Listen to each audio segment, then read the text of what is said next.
What's up, everyone, and welcome to Scourge of Waterloo, episode 35, part 2. So today we're continuing our Battle of Waterloo as the French here, and we'll be covering the hours of 12:30 to 14:30. And in this video, the French will be doing some light maneuvering while giving the artillery a good workout, and we will have some spectators in the form of the Allied army who are all taking a nice long siesta behind the ridge and are happy to just watch us do our exercises and test out our guns. Um, Basically, most of what we're going to be doing in this video is just continuing to redeploy the army in a more defensive setup. We already have taken La Hassant, which is worth 100 points a minute, and we're going to hold it for the remainder of the scenario. So that objective alone is going to give us, 50,000 plus points. And then later on, another objective will appear south at Place and Wasp shortly before the Prussians arrive, and that will give us another 200 points a minute. So basically, because of the length of this scenario and the amount of points that these objectives are worth, uh, there's actually really nothing compelling us to attack the Allied army, as I stated in part one. And really, we're just sitting back and collecting points for free while we redeploy the army and set up the defense at Place and Noir, and we have plenty of time to do that. So let's roll this video forward here. And this is just after, at the end of the last video, we had repulsed some Dutch-Belgian skirmishers and sent them packing. And we're just going to send out some of our own skirmishers just to take up that position so that they can't sneak up on us again. And you can see them running off there. And our guns are falling back, and as soon as they're done falling back, we'll resupply them. One of the guns is out of ammo, and we'll redeploy them within the Grand Battery.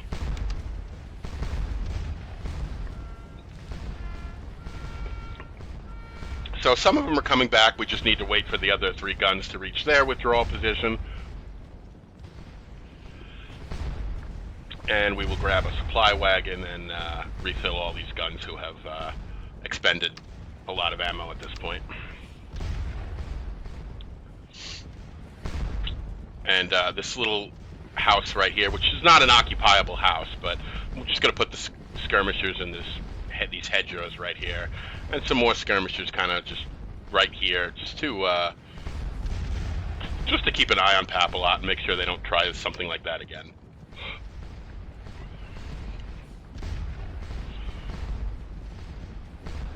And at this point, I'm starting to bend some of Derlan's line back on itself. And here we are at La Haye-Sainte, and we're just occupying it and using it for points, basically. We're getting 100 points from it every minute. And we've set up little mini fortresses on either side of it so that really it can't be approached. And when you see these guns withdrawing like this happens when the guns are out of ammo, and that's really the case of what's happening here. Is that these guns are out of ammo, they need to be brought back up and then resupplied. So because I've been maneuvering large forces for the past hour or so, I have not really been paying attention to keeping the batteries supplied as I normally do. So at this point, after an hour of shooting, some of these guns are starting to run out of ammo. And the AI is not really that diligent at resupplying the guns, so I'll have to go and kind of take over here to make sure all the guns stay fully loaded and firing. So eventually what I do is I just hunt down supply wagons and I try to assign one to each battery. That's impossible, obviously, for the Grand Battery, so I kind of break the Grand Battery up into strips, that are relatively even with each other, and you know, I can just send the battery kind of down the supply wagon down the whole line behind the, you know, multiple batteries and resupply them.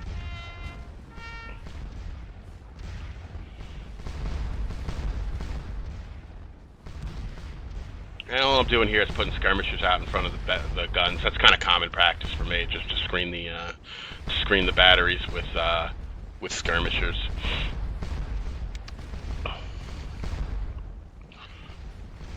You know, just in case any of these boys do wake up and decide they want to come out and actually play, you know, we already have a formation set up to meet them.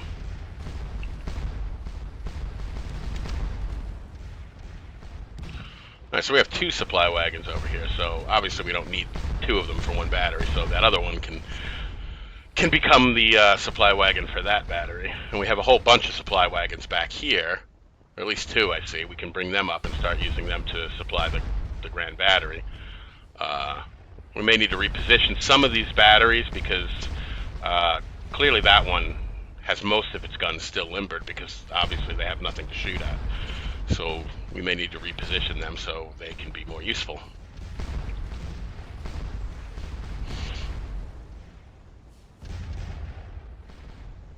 Okay, where you can bring these other batteries that have withdrawn. Here they are, these other guns that are out of ammo. Bring them back up, resupply them, and then that battery should be back in business.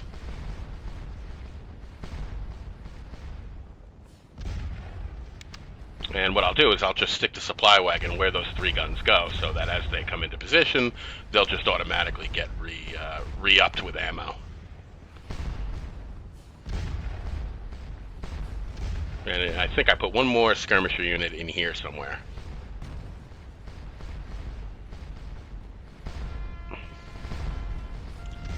Clearly I meant to push the skirmisher button.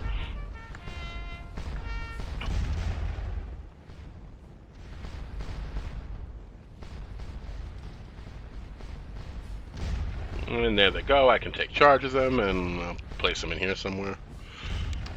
All right, so we've got skirmishers overlooking Papilot. We've got a battery targeting Papilot. That should keep the Dutch Belgians quiet for a while.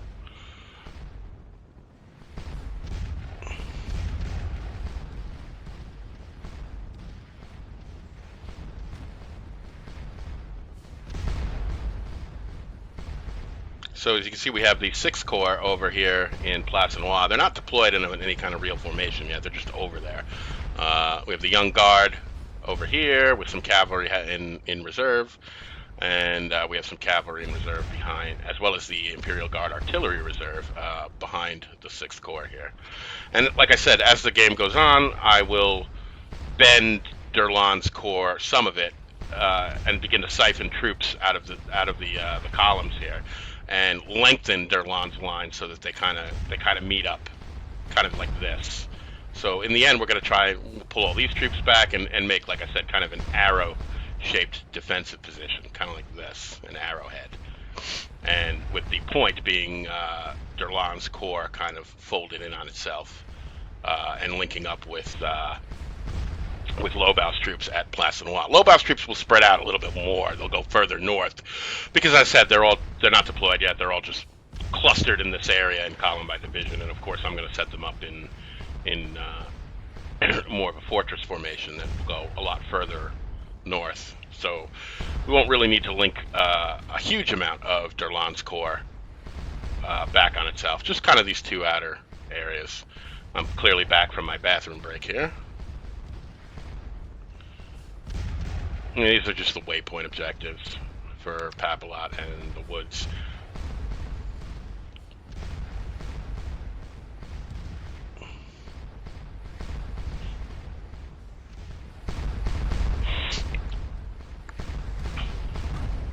Now, some of these objectives I could go and take fairly easily if I wanted to. I could go and take the woods in Hougoumont. I could go and take Papilot. Those are not hard objectives to take. The main reason I'm not taking them is I don't want to activate any more allied units than I already have.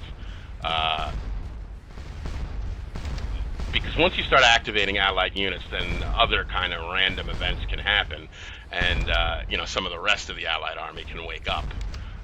And I'm not interested in doing that. I'm happy that they're all snoozing behind the ridge, Makes it very easy for us to just sit here in La Hassan and gobble up the points as it feeds them to us.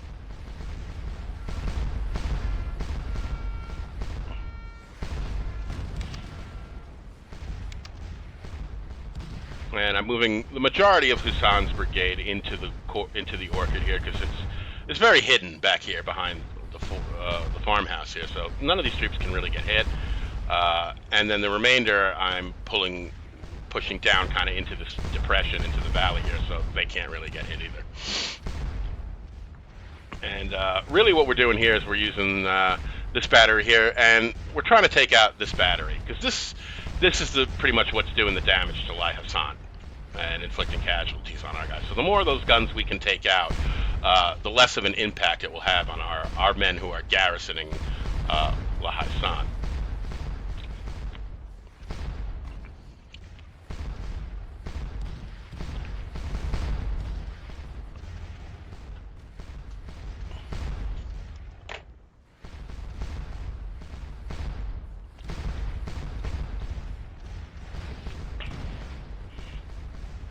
So we have 4,000 points so far. We only captured La Hassan, half hour ago or so. So we're already getting a lot of points from it. We've taken 81 casualties total so far. Real bloodbath, huh, guys?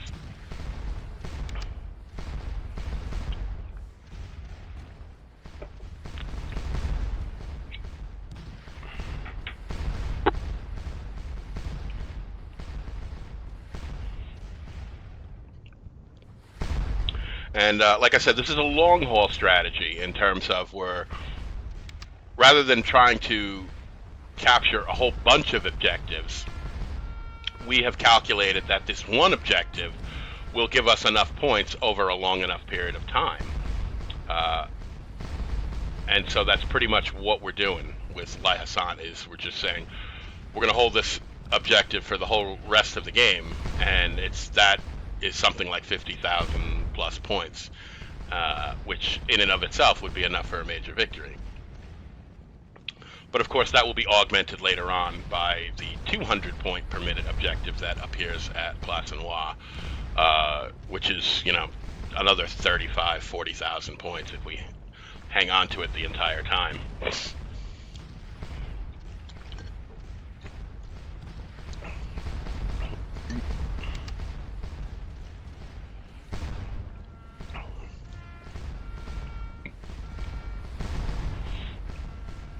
So all I'm doing here is I'm shifting more of Ryle's troops towards La Belle Alliance to link up with Derlan's Corps, as well as shifting the cavalry they have behind them in that direction as well. And just pulling in our flanks, getting them closer to the other side of the battlefield. And the point of that is not really to run away from the Allied units. As I said, I could leave all my troops exactly where they are, and the Allies would never do anything because we're not engaging them. So it's not really about running away from the Allies. It's more about bringing those troops to a position where if I need more troops once the Prussians arrive on the other side of the field, they don't have to come from miles away. They're already kind of deployed just facing the other way, on the other side of the field, and it's just a quick hop, skip, and a jump away from getting them to the other side of the field where I need them.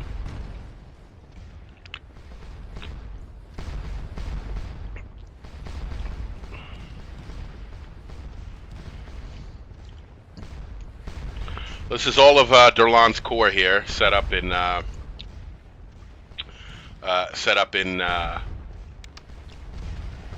column of line. And we'll start just deploying them in line behind the guns.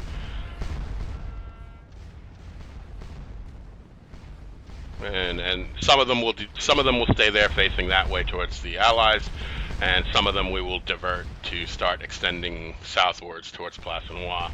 But I don't think I start doing that until after I get Lobau's Corps set up.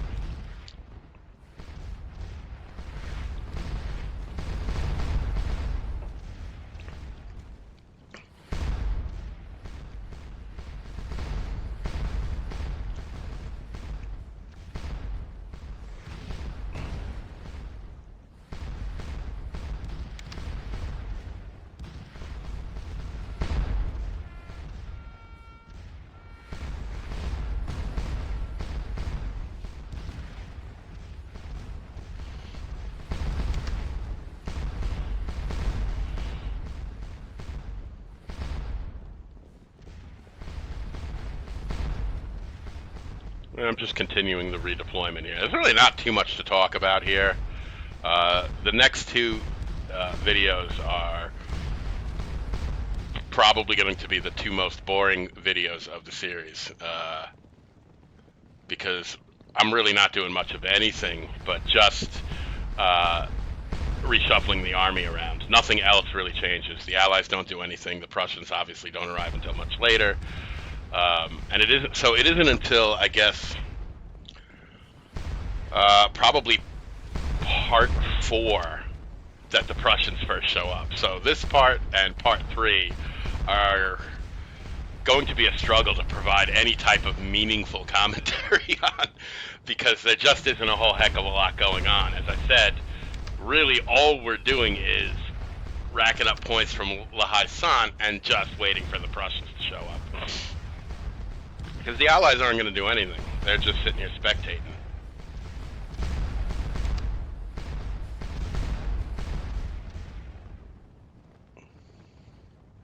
You know, our artillery will eventually run off, you know, these guys and, you know, the frontline units and some of the units in the sunken road. We'll run them off with artillery.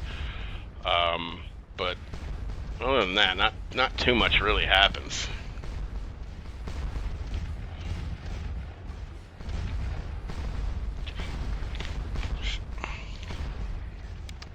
So in all honesty, this is probably a video where you guys are going to kind of just skim through it, you know, to see the major changes in the deployment of the army, you know, and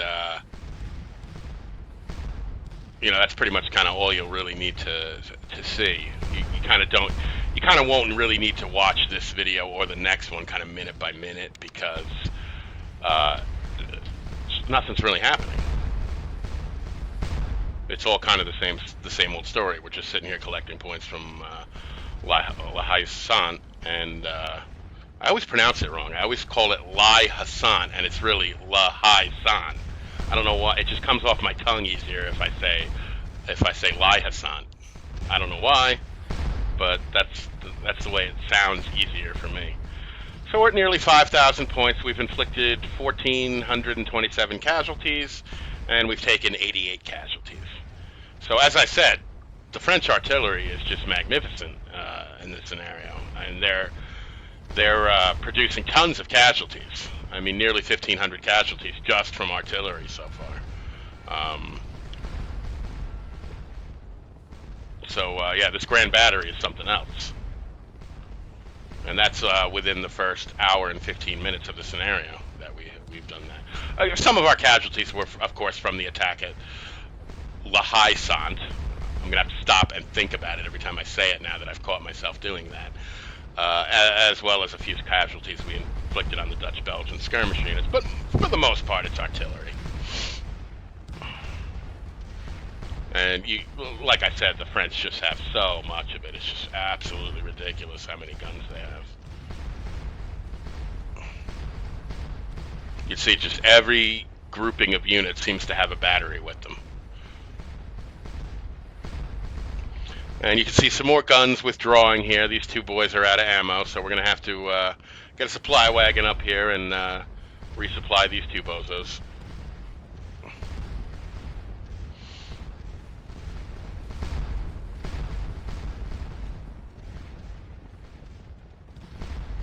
And we have gotten our whole battery back together over here, and these guys are all resupplied now, so we can put this supply wagon in a more suitable position.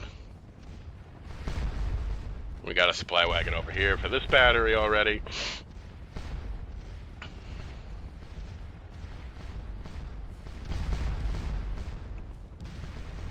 So yeah, the hardest thing is just keeping all these, so many of these freaking guns, that the hardest thing is just keeping them all in ammo. And I don't even have them all firing. These 3 guns aren't firing. These 6 guns aren't firing. I could probably reposition this battery better up here somewhere.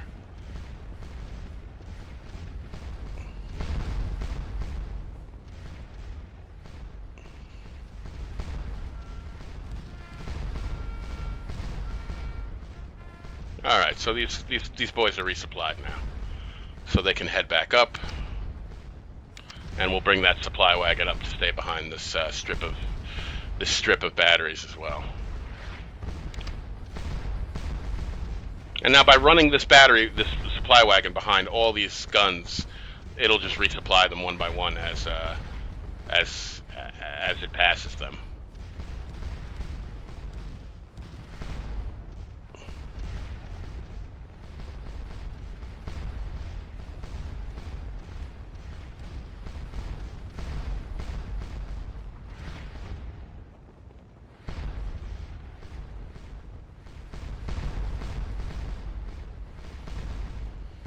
Alrighty, so are we going to start setting up Lowbound now? Or are we going to set up the Young Guard? I kind of forget what order I do this in. Alright, so we're putting the guns out front. See, you can see this is a kind of ridge right here. As soon as we get the brigade commanders out of the way. So this is kind of a ridge running along the area to the north of Place Noir Church here. If you recall in some of the core scenarios, this was kind of the position that we set up in, right behind this triangle of roads here. It's kind of a high ridge, so it's a good place to put guns. So we're just going to have this whole line bristling with artillery, and then we will set up infantry squares in front of the guns on either side of them, but between each battery, so that the guns cannot be charged by cavalry. And yeah, you guys by this point should know the whole theory behind the fortress and how it works. So yeah, I'm going to be setting up a string of fortresses, kind of all the way from the Place Noir Church, all the way up to where Derlon's line is now. And the beautiful thing about this is, it's literally going to be the Super Saiyan fortress, the fortress in its final form, so to speak, in that we have so many artillery batteries available to us that we can literally set each fortress up as the strongest version of the fortress, meaning square, battery, square, battery, square, battery. We don't have to do any tricks like square battery, square, square battery, square, square battery in order to lengthen the line. We literally have so many guns that we can afford to literally have the entire ridge just bristling with artillery fire. And we also have so much infantry at our disposal that we'll be able to not only have our squares set up with our skirmishers screening the squares and the guns, but we'll have assault columns behind the squares, so if squares get charged by infantry, they can get countercharged. And we'll have cavalry in reserve behind all that. I mean, it's basically going to be impregnable. But it does take a little while to set up because we're dealing with thousands and thousands of troops. Fortunately, we have the time. It's only, almost 1 o'clock, and the Prussians don't arrive. They come on the map, I think, around 1700, but they come on the edge of the map, so it takes them around another 20-30 minutes to actually get to the Place Noir area. So we're going to advance our guns, put one battery in here, and cover this whole area. If anyone tries to cross the river, it's going to take them a long time to get across the little creek here. And if they try to cross at the bridges, they're going to be kind of right in the prime firing range of the artillery when we set it up over here.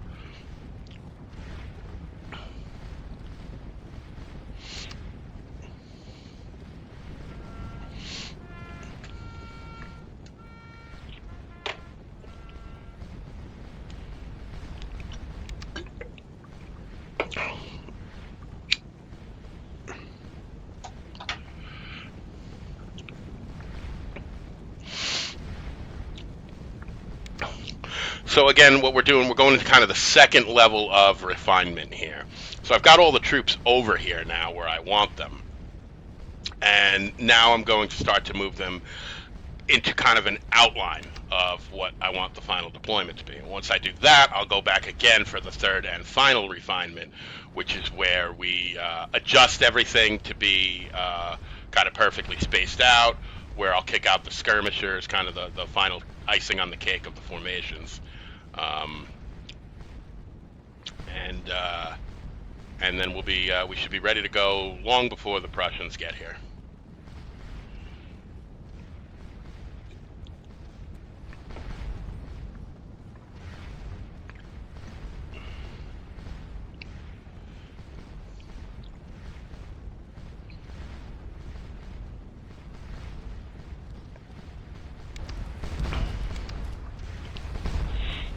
And yeah, I'll interrupt myself every once in a while just to go back over here to La Haisant and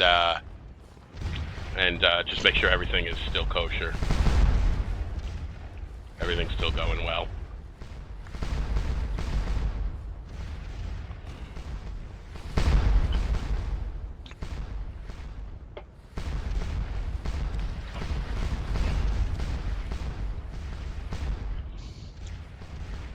Of course, the other thing is I need to keep interrupting myself to keep doing all these supply wagon runs to keep the guns firing. And there's so much artillery on the field that doing supply wagon runs is actually rather time consuming. Just because of just how many frickin' batteries I have set up here.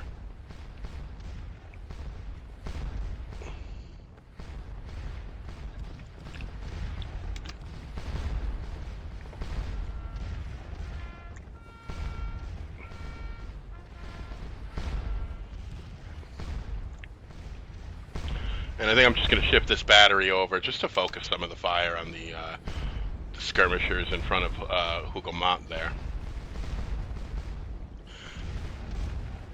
You know, as we kind of clear out one area, I have to shift some guns around to find new targets. As the troops I'm shooting at kind of break and run. These boys are getting frickin' pounded over here. I can't imagine they're going to stand there much longer.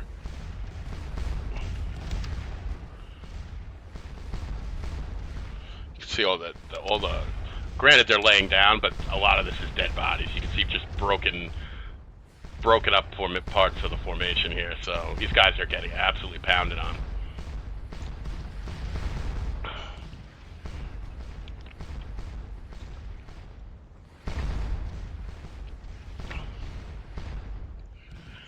All right, so we've got 3 batteries in position. Still have a lot more to go.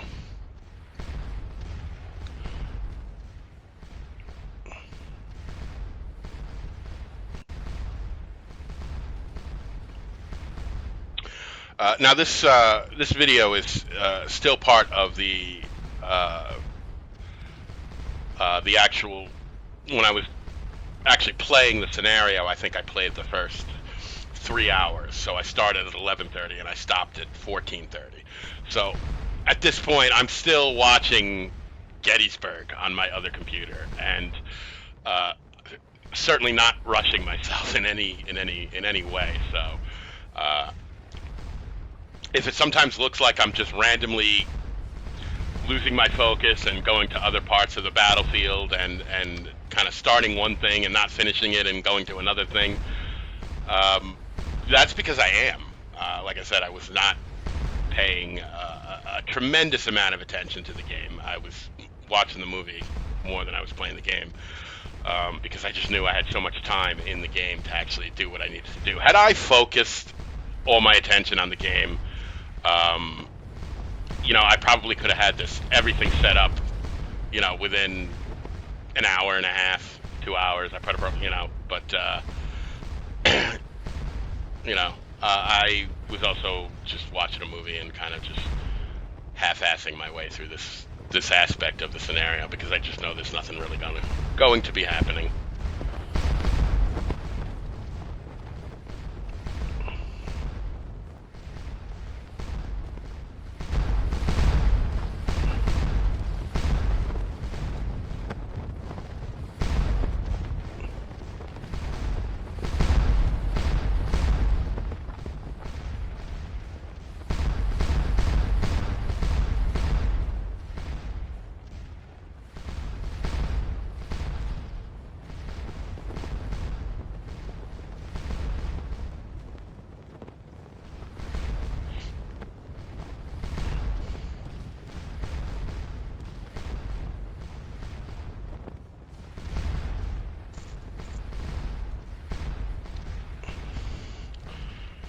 So what I'm doing here is I'm taking Marcogne's division of Durland's Corps, and I'm going to send them over to Plassanois to link up with Lobau's troops, with the left of Lobau's troops. So he has 2 brigades, and we'll send them over there, and they're just going to be, there they go, you can see them heading out. And what we'll do is we'll deploy Allard's brigade, so Schmitz's division, which is Allard and, Allard's brigade and Schmidt's brigade of the 2nd Division. The division commander's name escapes me. Donzelot. There we go. See? I'm not totally brain dead. So yeah, Allard's and Schmidt's brigade of Donzelot's division will basically take up the main position behind the Grand Battery in line, while we shift the remainder, the other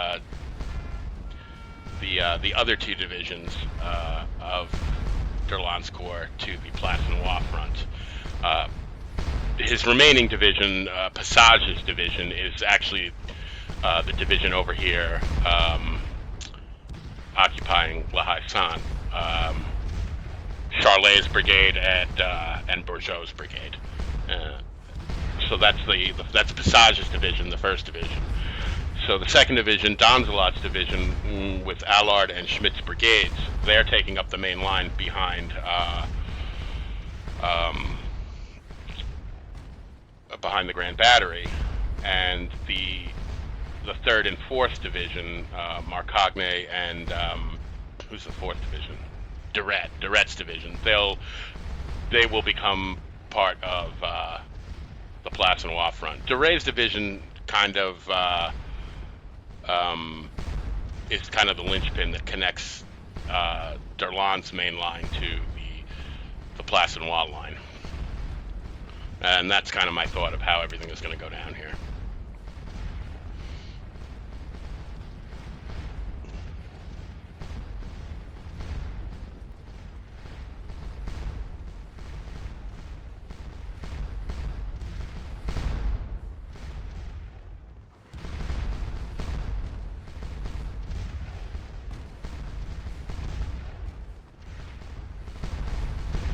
And we're just sitting here racking up the points from La Haye-Sainte. Got our guns firing, and let's see, what are we at here? So we're at 6,500 points. So it's a steady gain. You know, you're not going to see drastic jumps in points because we're earning a very steady amount of points. You'll get a few casualties here and there from the Grand Battery and the various artillery I have set up, but mostly it's a steady 100 points a minute.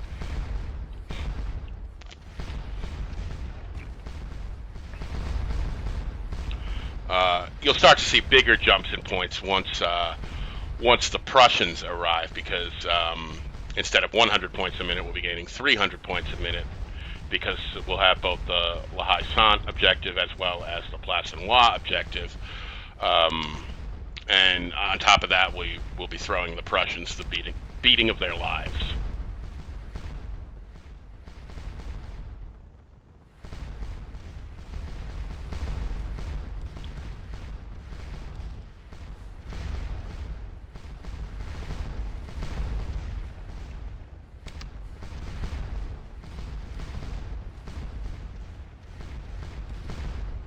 Now, at this point, I'm starting to move officers around to points where I can more easily spot where they are. So, you know, I'm putting Derlan over there behind his main line, so he's kind of easy to spot.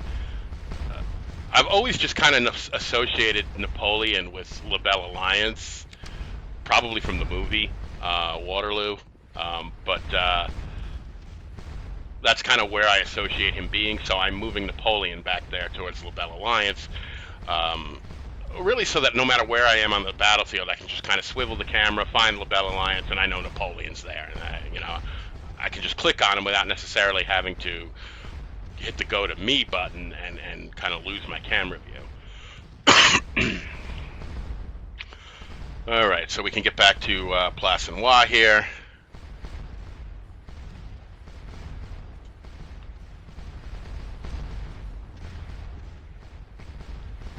And we're just going to keep deploying these guns out in front. You can see I'm kind of trying to keep them at the relatively the same spacing, and the space between the guns is basically so that I can set a square, an infantry square up in between them and forward of them. once I get the squares out there and see what it really looks like, I'll have to, finagle and readjust a little bit and refine the position. But like I said, the first thing I do is get an outline of the position I want, and then I start to refine it more and more.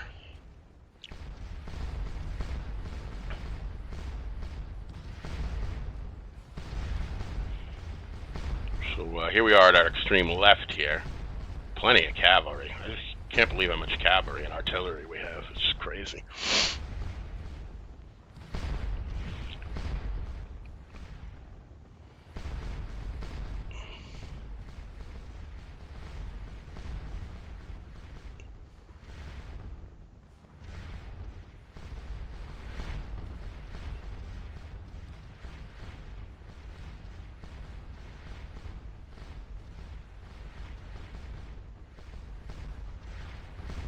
So this is Guyot's division of the Imperial Guard cavalry here. So these are probably some pretty damn good troops. That's why we're keeping them far back behind the lines. And looks like I'm just repositioning them so that they kind of make sense with the rest of the line in terms of their facing. They're kind of at an odd angle right here, just kind of facing up while everyone else is facing kind of this way. So I think I'm just kind of turning them so their position makes a little more sense. And I still have some of Kellerman's cavalry sitting out here keeping a watch on this area, but there's really no reason for them to be there, and I think eventually I pull them back as well. You can see it's starting to take on this arrow shape I was talking about. Now, Lahai San is always kind of sticking out like a sore thumb. It is kind of a salient in our position, but it's really so heavily defended on either flank that it's kind of like okay that it's like that.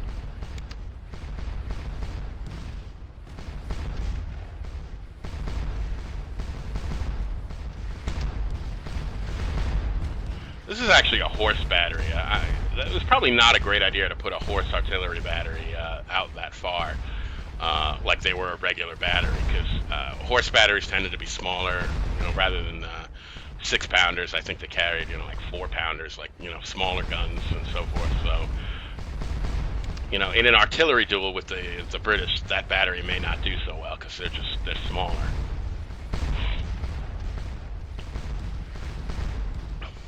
And finally, it looks like maybe we'll reposition this battery a little bit and actually get some of its guns unlimbered, because right now, boy, it's 6 out of 8 guns on this battery are just sitting there doing nothing.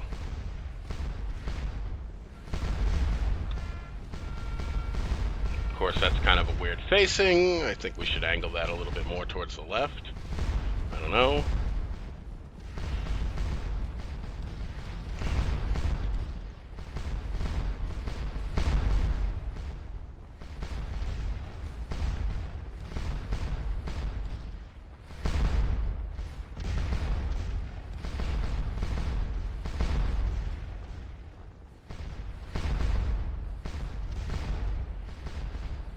So I'm actually, looks like I'm detaching these skirmishers that I've deployed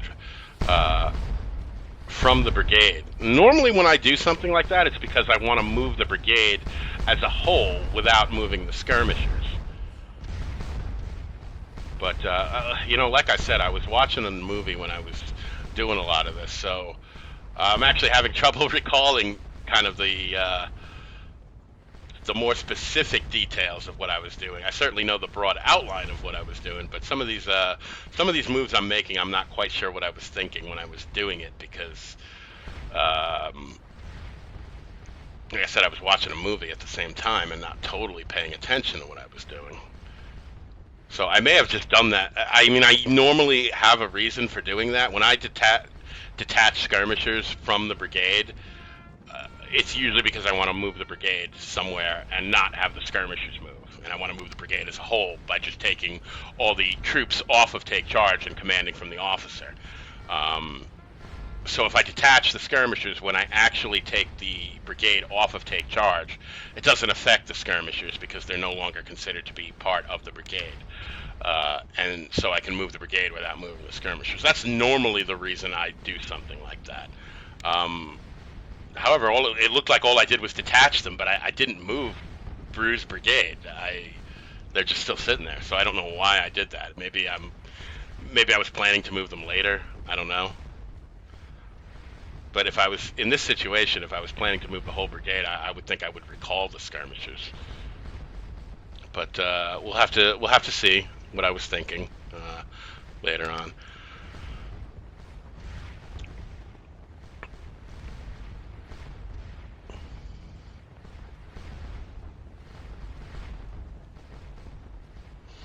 So this is pretty basic stuff here. I'm setting one battery up on each side of the town here, and I'm sending one supply wagon to each battery.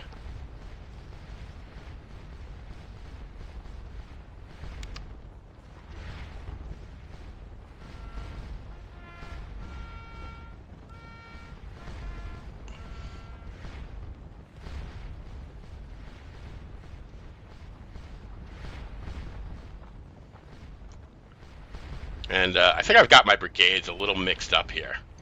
I think I thought I had already sent a full brigade forward, and in fact I had sent half of one brigade to this side and half of one brigade to the other side. So yeah, Guy's brigade is meant to be on this side. So I'm realizing that, okay, these are Guy's troops up here, these two battalions. So his remaining two battalions should be on this side. And this is Chartrand's brigade up here. He's also got two battalions, and he's got two battalions back here. So I'm going to bring the remaining troops up here. So we have, just to keep all our troops in some semblance of order, so we have Chartrand's brigade over here and Guy's brigade over here.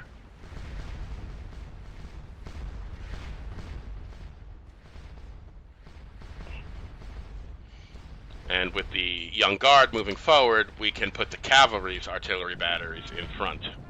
So what I'm doing is creating a defense in depth. Break through one position and you still have something else to face. Break through that position and you have something else to face. So it becomes very hard to you have to really fight for every step you make, because if you break through one thing, you have something else behind it and something else behind that. So that's kind of what I mean by a defense in depth, is that it's not just one line, and if you break through, woohoo, you're clear, and make for Napoleon and La Belle Alliance.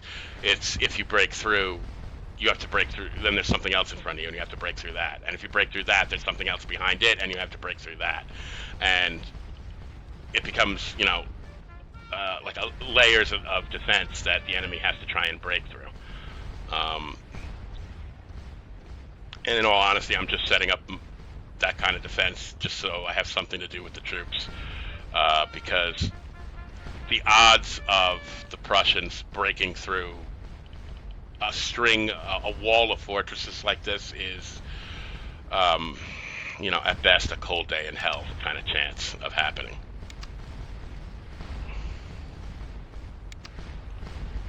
The fortress is pretty much the best formation in the game.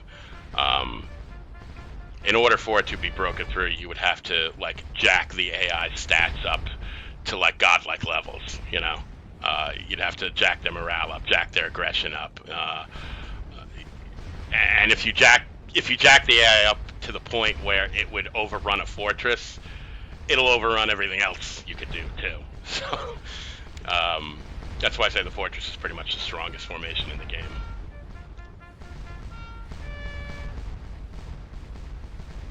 And why I keep going back to it over and over again, because it always delivers the goods.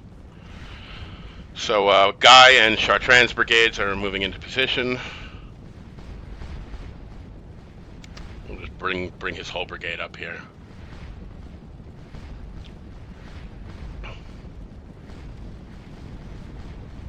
And I put one battalion in the woods on the other side here, and I'll put some skirmishers out in front of them, just as if for some reason the Prussians somehow were to make it all the way over here to my extreme right, I have something there to just give them pause while I shift forces around. But because the Prussians actually come from kind of this direction, this road here, the odds of them actually making it all the way down here are pretty slim. But you know, I put one battalion there just to have them there.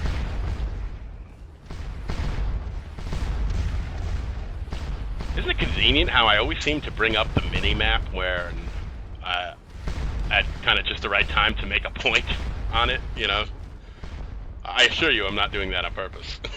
It's just coincidence. So we are at almost 8,000 points here. We have inflicted 1,784 casualties on the enemy. We've taken 143 casualties. So, and again, most of this is artillery.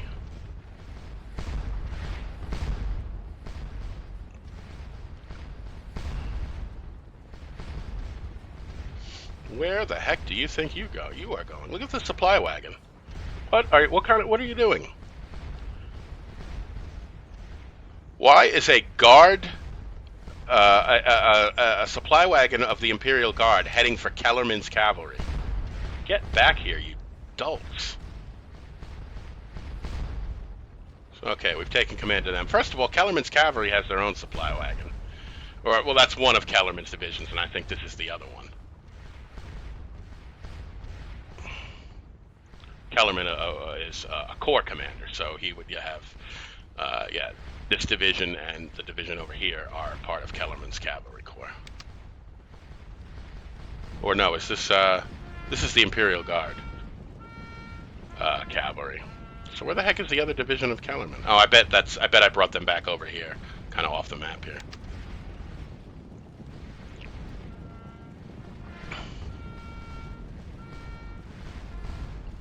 Here we have the Grenadiers and the Chasseurs of the Imperial Guard. I have a couple other cavalry divisions that we will bring up to support Lobau's corps here. So you can start to see the outline forming here. We got the squares out front, artillery behind.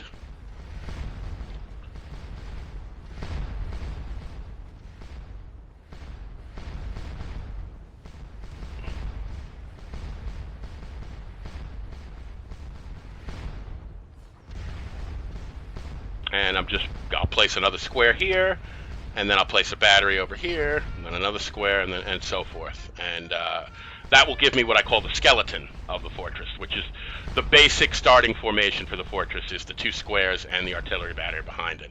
And then everything else kind of fills it in. We put the skirmishers in front of the squares, skirmishers in front of the batteries. We bring up the assault columns behind the squares. And, you know, that'll start to fill it out. But the basic skeleton of the fortress is basically square, battery, square. And all I'm doing here is fine-tuning the squares so that they're actually balanced in terms of how far, you know, how they are in between each battery.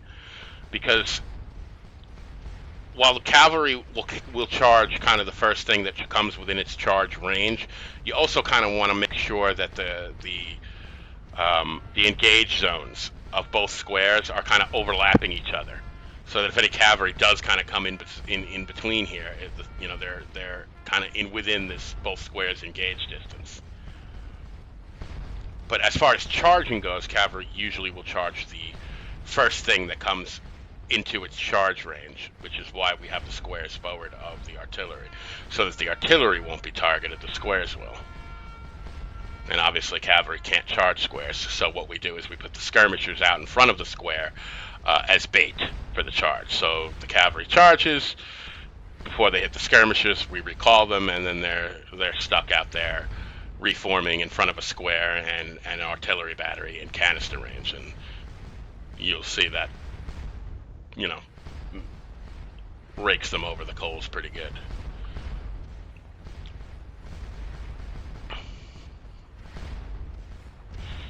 And then what I'll do is put a line unit behind the battery, and the line units are the source of the skirmishers. So we'll take a line unit, and then we'll split off all the skirmishers that make up the screen for one fortress. So from this line, we'll split out the skirmishers for both squares here, as well as the skirmishers that will screen the guns. And then I'll put another line unit, and they'll put out the skirmishers for the battery in this square, put another line unit behind here, they'll put out the skirmishers for the battery and this square, and so forth, and just keep proliferating downwards. The remaining units will become the assault columns that form up behind the squares in case the squares get into trouble, in case infantry charges them and breaks them, or whether just some enemy skirmishers are able to target them for long periods of time, and they can become in danger of breaking. We have other units to take their place, but we have tactics to counter that too. If they bring line infantry units up, we'll bring cavalry up to force them into square as well. So if we bring our cavalry up and force enemy line units into square, they're on even terms as far as square versus square, but we still win because we have the artillery. And so the fortress isn't a static formation. It's adaptable to kind of changing circumstances in terms of what you're fighting with. But it's able to deal with kind of any combination of infantry and cavalry and skirmishers, infantry and skirmishers. It's adaptable. You just kind of have to watch the situation as it develops and make adjustments as needed.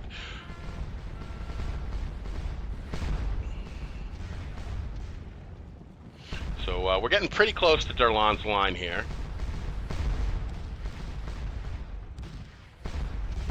And it's probably time for another supply wagon run. So we've scored a few points. These guys are still hanging tough. Did we run off this other line over here? I can't quite see. We got this line. These guys are still holding, but there's another one out here somewhere. Another Dutch-Belgian line. I'm not sure if they've broken yet. Need to scroll over a little bit. Nope, they're still there.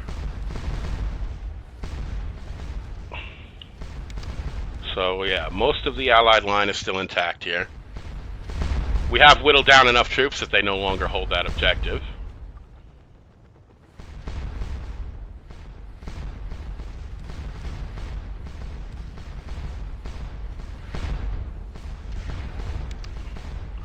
And I'm now bringing Pigot's brigade of de Ray's division over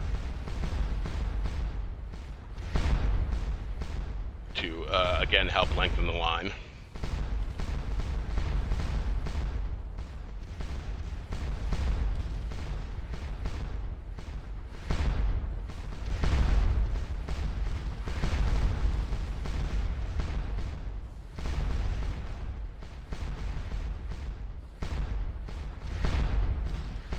So these guys have lost. See, these guys have already lost a few artillerymen.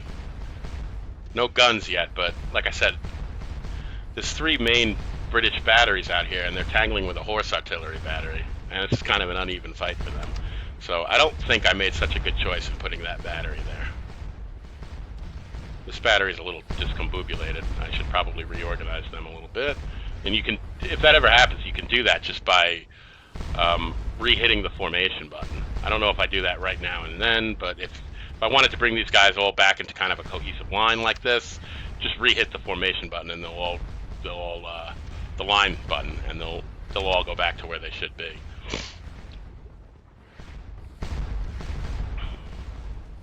Looks like we're getting ready to do more supply wagon runs, and on that note, I'm going to hit the fridge. I will be right back. There you go. See, this is what I was talking about. Just re-hit the formation button, and the guns will straighten themselves out. So, all right, I'll be right back, fellas.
Alright guys, I'm back here, and oh, so we're getting the chasseurs of the guard moving, is that what we're doing?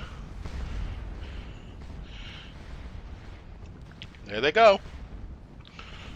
Nearly 5,000 men. Top quality troops right there, and of course they'll be our reserve. If we don't have to use the Imperial Guard, we certainly won't.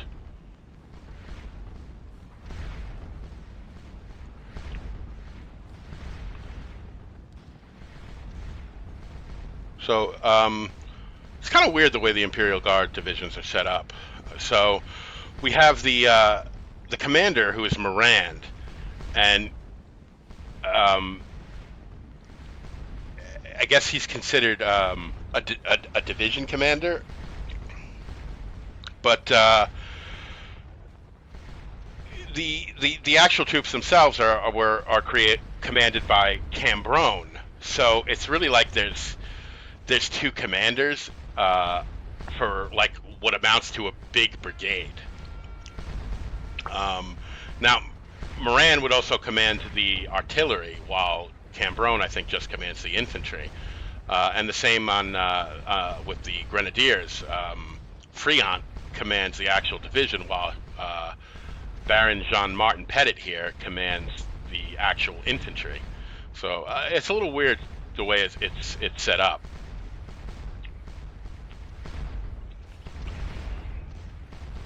Because normally a division commander like a Friant or Moran would have more than one brigade under them, even if that's a big brigade.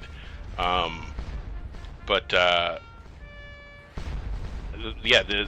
individual troops of the grenadiers and the chasseurs appear to be commanded like just a big brigade. They have one officer and kind of nothing below that, even though it's a really big brigade with a lot of battalions. But I don't know, it's just kind of a weird setup, you know, how there's a commander of the infantry and then a commander above him who commands that infantry and just also has some artillery attached to it, like it's a division, even though it's just a really big brigade.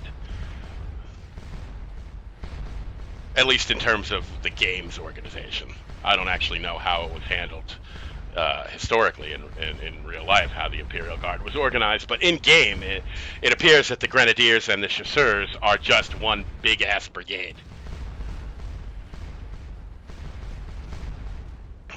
And the other thing I'm not sure about is trying to figure out the organization of the Imperial Guard, and maybe some of you guys can actually help me out of this, because I'm not a historian. I'm not an expert on the Battle of Waterloo or the Napoleonic organizations or tactics or anything really in general. I mean, I know the broad strokes, but what I specialize in obviously is the game mechanics, how the game works, but not necessarily my knowledge of history. So what I want to know is, if the old guard were the grenadiers and the chasseurs, and then there was the young guard, who the hell were the middle guard? I don't see any troops called middle guard in this game. Were the middle guard the chasseurs? So were the grenadiers the old guard and the chasseurs the middle guard? Is that how it works? And then there was the young guard? I don't quite understand the organization of the Imperial Guard. So I've always taken it in game to be that the grenadiers under Friant are the old guard. The chasseurs under Moran and Cambronne are the middle guard, and the young guard, it actually specifically calls them the young guard in the game, so I know who the young guard are. But I'm a little uncertain as to just who the middle guard are, because if it's not the chasseurs, I don't know who else it could be, because there's no other guard troops.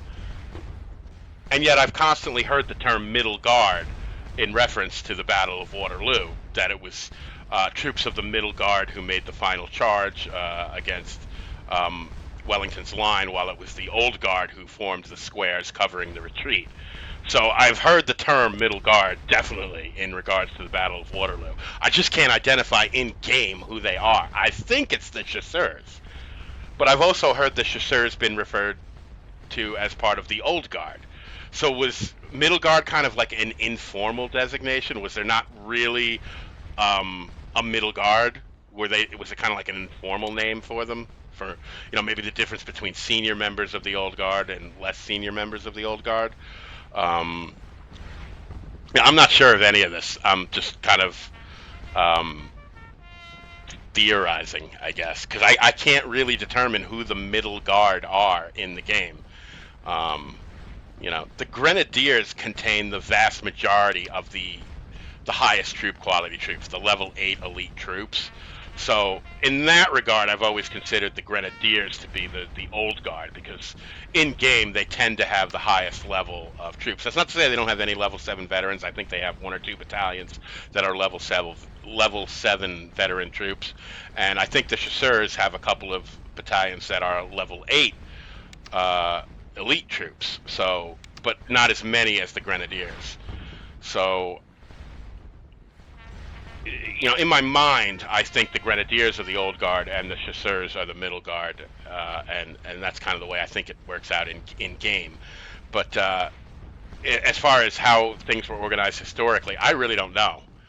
So if anybody actually knows this stuff, I would love to have that explained to me in the comments. Who were the middle guard? Was it the Chasseurs,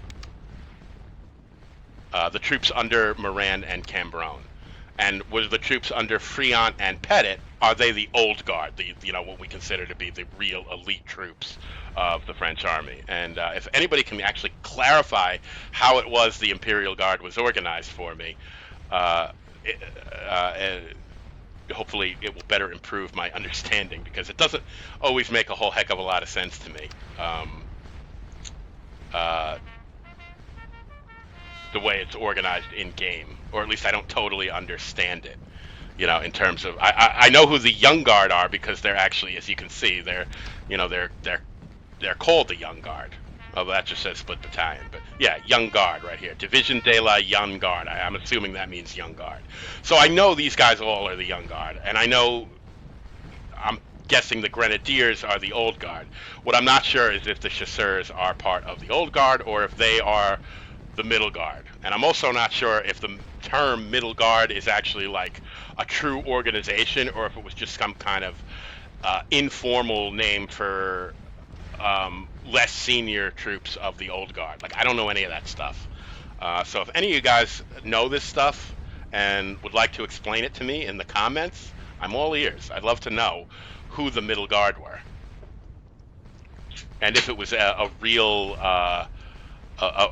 organization, or kind of an informal nickname.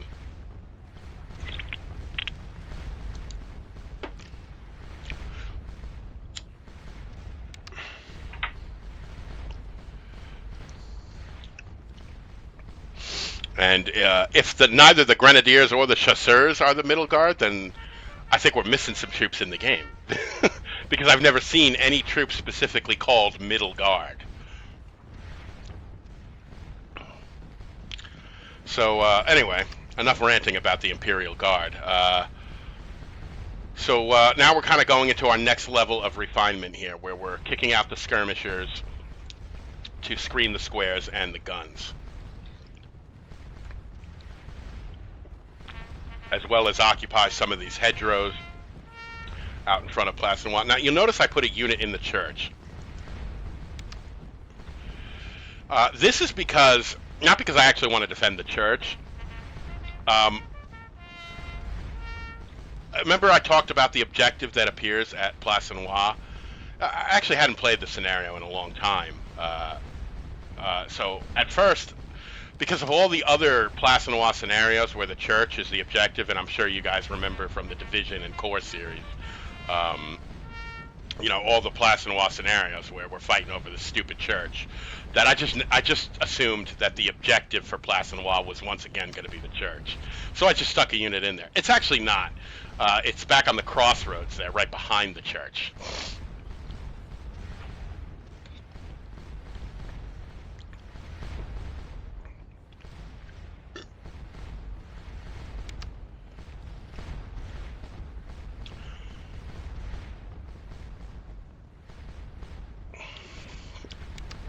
And you'll notice I'm placing assault columns behind. I haven't done it over here yet. I'm a little thin on troops over here, and this is kind of a harder area for the Prussians to reach anyway.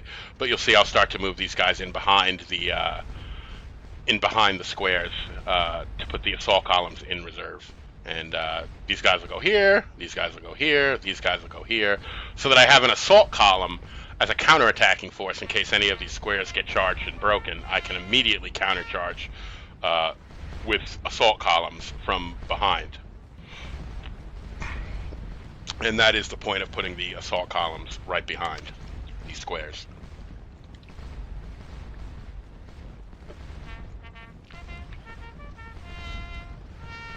And I'm pretty sure I covered all of this in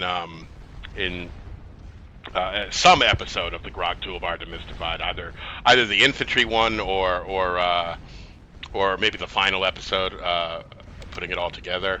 I might have covered it in that. But I think in that video I used just one square. I mean I used one fortress just isolated like this.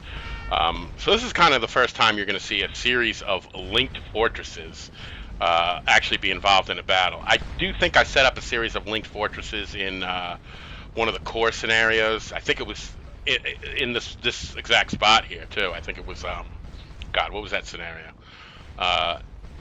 No Warning, I think it was.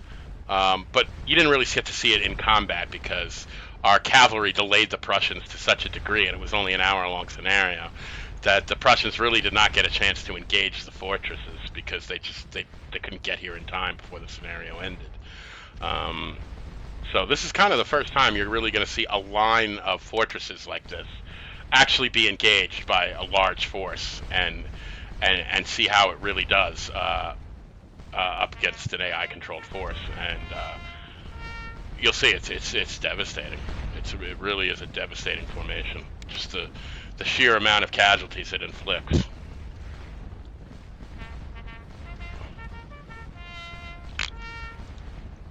And I know you got a taste of it in the Quatre Bras series, where in the Allied version of the Quatre Bras battle, we set up two fortresses right next to each other in the area around Gemion Court, and they leveled an entire French division, and it was brutal. But the Prussians are coming here with a whole corps and then some. So they're coming with a really big force, and going up against just a ridge full of fortresses bristling with artillery. Unfortunately, you guys are going to have to sit through a few more hours of this before we get to that, because the Prussians don't really arrive until about 1730 or so, when they finally start coming into view. I think they arrive on the map at around 1700, but it takes them another 20-30 minutes to actually start marching into position and becoming visible to us. And like I said, this position is going to be set up to be just super deadly when they approach. It's really brutal.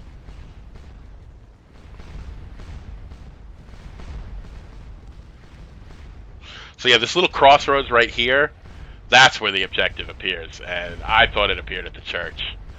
And again, it's just bad memory because I hadn't played the scenario in a while, and all the other Place Noire scenarios, the objective is like always the church. So I just thought it was the church.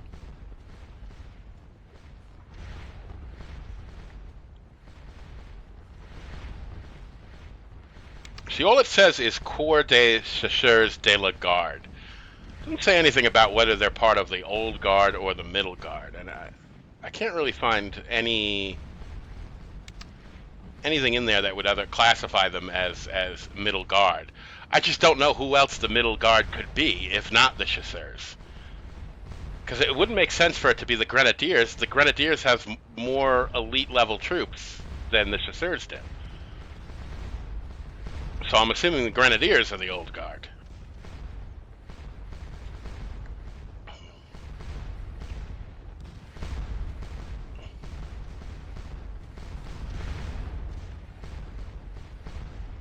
Alright, so where are we here? We're on this line, and we're going to start putting skirmishers in front of this battery. Oh, first we're going to position the assault column. Okay. And even after doing all of this, you'll see we still have some battalions in reserve.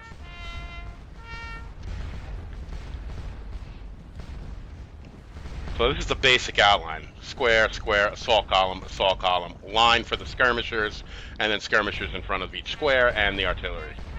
And that's kind of the basic, that's the starting point for the squares. Now, like I said, the fortress, the starting point for the fortress. Like I said, the fortress is adaptable. It can change to kind of whatever situation is facing it. But this is usually what I generally start with. But I always keep some cavalry nearby, because one of the coolest things about cavalry is just its engage distance of 200 yards or 250 yards. So if I am dealing with a combined infantry cavalry assault, and let's say the cavalry runs off the skirmishers, so now I have a square getting shot to pieces by a line infantry unit that I can't do anything about because I can't form line because there's a cavalry unit right there. Well, I can just bring up my own cavalry unit and force that line unit to form into square, so that at least my square is on even terms with the enemy unit who's also in square. But again, rock, paper, scissors, we still have the advantage because we're the ones with the guns right close by, and they're not. Which is one of the reasons I'm going to do what you're about to see here, which is bring Jacquinot's cavalry division over to the Place and Noir area and set them up actually in front of the ridge of fortresses here. Because when the Prussians arrive, they lead with their cavalry. And one of the things I'll do is I'll use Jacquinot's cavalry to attack them, not really to defeat them, but to disrupt them and force their guns to kind of turn around and deploy further back. I'm not necessarily concerned with defeating the cavalry. I'm more concerned with disrupting their whole approach so that their artillery kind of backs off and doesn't set up too close. That way, when the infantry comes forward, the Prussian infantry, and tries to engage the fortress, they're going to be at a severe disadvantage, because no matter what they do, no combination of infantry, skirmishers, and cavalry will be a match for the same thing that I have, skirmishers, infantry, and cavalry, but I have my guns as well. And as I said, the whole meta of this game is using artillery at close range, because there's nothing else like it as far as the kind of damage it deals. It's insane what artillery can do at close range. And so by stopping the Prussians from bringing their artillery too close, but they're still trying to attack me, and my artillery is already set up within my line, and they have to approach my line, it means I get to bring all my artillery to bear at its best, most optimum range, while their artillery is basically too far back to be of any real value. And that's basically the idea behind bringing Jacquinot out there. It's just that he'll attack the cavalry, the Prussian cavalry, disrupt them, force a lot of their guns to turn around and not get too close. And then we can pull Jacquinot's brigades back behind the fortresses, and at that point the Prussian cavalry and infantry can start to advance into the death zone, so to speak. And that's kind of the idea behind why I brought Jacquinot over there. Obviously, I'm not trying to defeat all of the Prussian cavalry with just one division of French cavalry. The whole point is just to disrupt them, just to get them off their approach and force a lot of their guns to turn around. So up to 11,000 points, a third of the way there. Slow and steady wins the race here. We've inflicted 2,100 casualties on the enemy. We've taken about 2,250 casualties ourselves.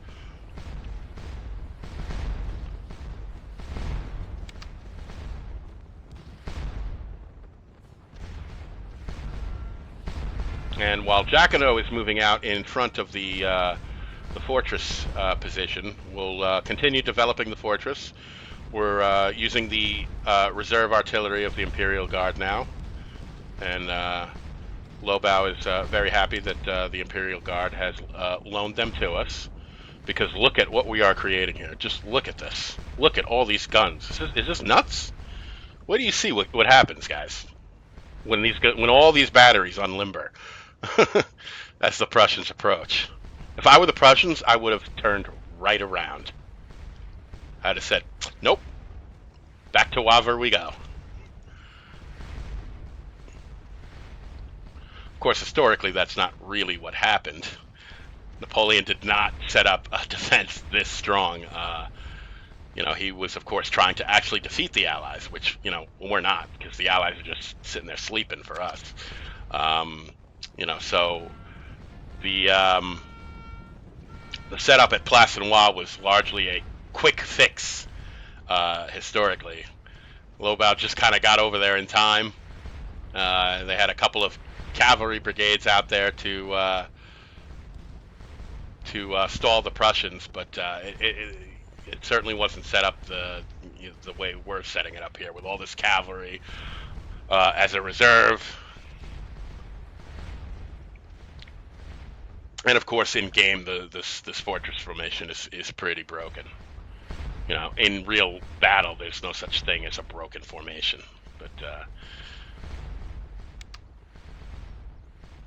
in game, of course, it's a different story. So we've got still more cavalry over here. We've got Subvery's division. And I think Damon's division is over here too somewhere. I mean, it's just, God, there's so much. So much cavalry, so much artillery. And like all the infantry we have is like solid troops. Like this was a really, really solid army. At least in game it's presented that way. There's not a lot of, cruddy troops, Most of the average troop quality, I would say, is 6. That's generally what you see the most of, is the level 6 regular troops, followed by level 5 seasoned, so pretty middle of the road stock troops, but there's a lot of them, and, level 6 and level 5 are not bad troop qualities. They're solid, Level 5 is a little shakier, but, it's really when you get down to like level 4 and level 3 troops that those are like, wow, if they hear a musket go off, they might run. But there's none of those in the French army. I think there's definitely more level 4 units in the Allied and Prussian forces.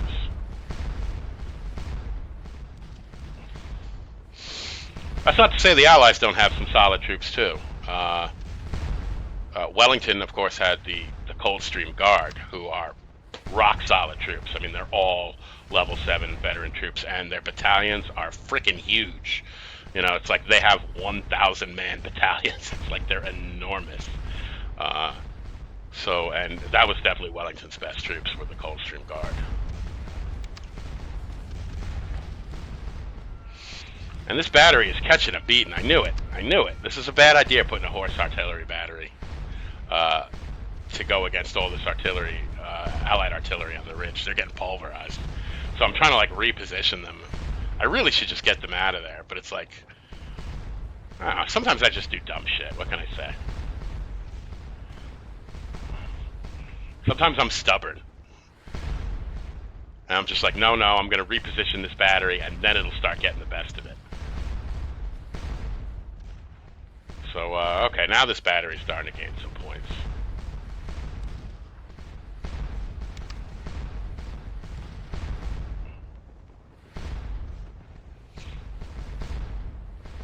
So you can see we're sort of stripping Durland's right side to bolster Lobau's left here. And eventually it'll link up kind of where the original center of Durland's line is. So we're pulling away from the Papillote area as we bend Durland's line down towards Plassenois. So here we see Jacquinot getting into position to cover the approach. I think it's this road the Prussians come down, but I sometimes think it's this road too. So I'm just going to set him up so that he's kind of covering both approaches. But I believe it's this one that they come down.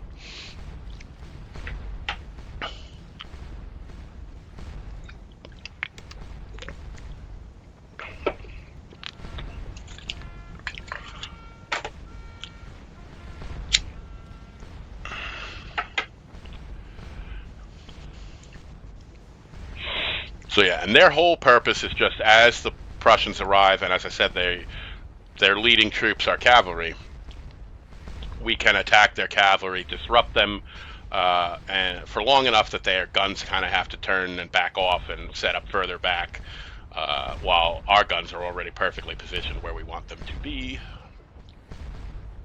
So, okay, I believe we can start extending this fortress a little more.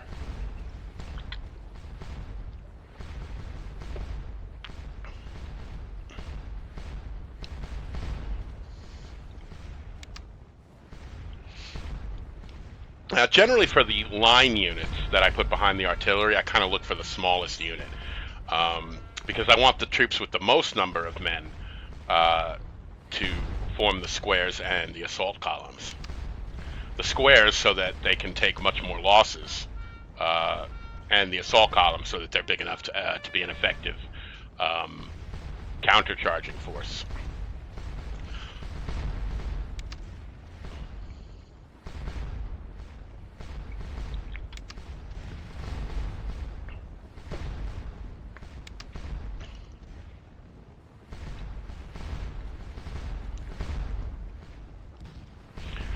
And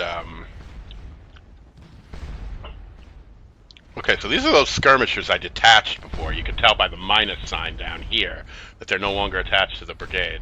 So what was the point I had in detaching them? Nothing. I'm reattaching them now. Okay, so I did that for absolutely no reason. This is what happens when you watch movies while you're playing, guys. You just do things for no reason sometimes. So, okay, I'm recalling all these skirmishers, obviously in preparation to shift Bruce Brigade over towards Plassenois. The Dutch Belgians at Papelotte have shown no further interest in harassing us, so it's probably safe to move.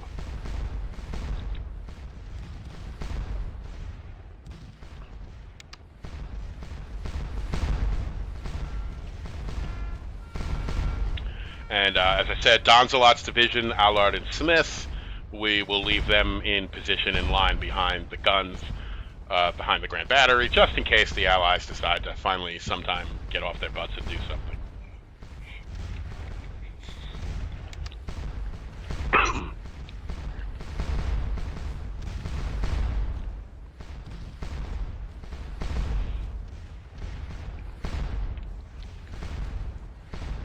All right, so we've taken out a gun here. We're up to 12,000 points. And just before I switched to Napoleon over there, this gun battery here was originally a 6-gun battery, and I just counted 5. So our battery in the depression here by La Hassan has obviously routed one of those guns, and now they're down to 5. So every gun we drive off of that position is one gun less firing at La Hassan and causing casualties among our men. And as you can see, now Lobau's corps is much more spread out and going much further north. And we really only have to link up this line right here. And that will form the arrowhead defensive formation I was talking about. La Hassan is obviously a bit of a salient, but that's okay because the Allies sit here and do nothing. And then eventually we'll pull the rest of Kellerman's cavalry further back too. And then this is our defense in depth that I was talking about. So we have our forward line here, and if by some miracle, act of God, the Prussians are able to break through all of this, then they still have to deal with everything I got back here, the cavalry, more cavalry here, and of course we have the Imperial Guard and more cavalry, and it's just crazy defense in depth over here that the Prussians would have to break through to really cave in the flank here.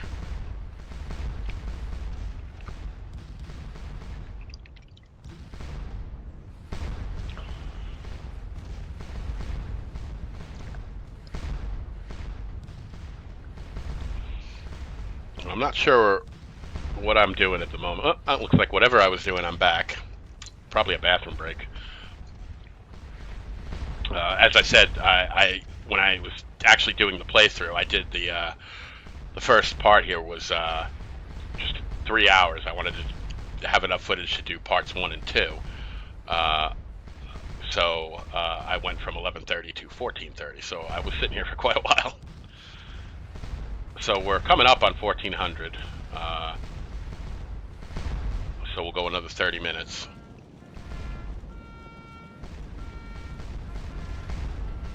And at this point, I'm moving some of Milhaud's Cavalry. I think this is Watier's division.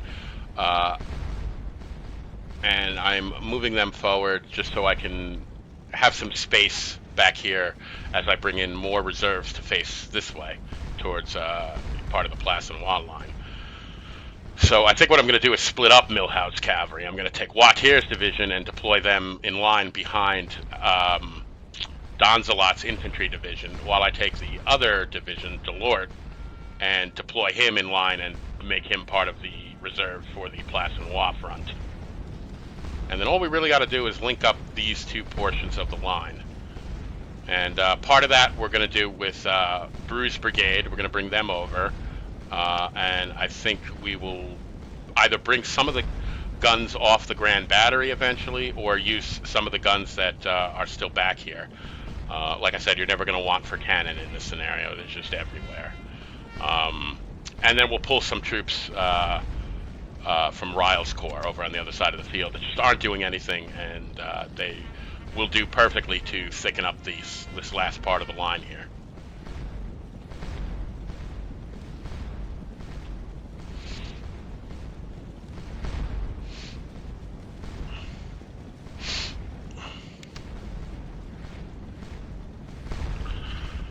And there we go. We have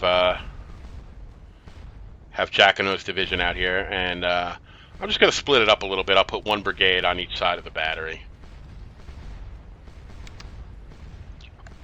This way, when the Prussians come, the entire division doesn't go attacking them right off the bat. So I can hit them with one brigade, and then as that brigade falls back, I can hit them with another brigade.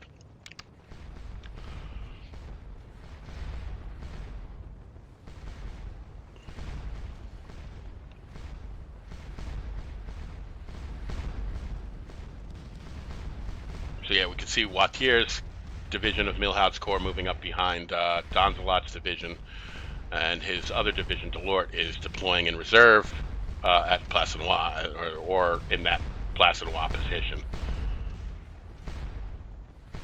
This battery is still getting its ass kicked. We've lost 31 men and 1 gun. We're down to 5. It was originally a 6-gun battery.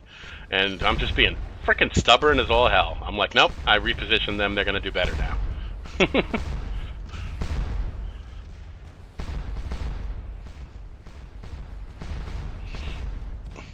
Sometimes I don't listen to my brain, I just get stubborn. So we've cleared out these woods here, just with artillery. There's really nobody left in there, I don't think. There's, no, they're all dead. There's Colonel McDonald standing there by himself. All these dead troops. That's all artillery fire, too. It's amazing that we did that, all with guns.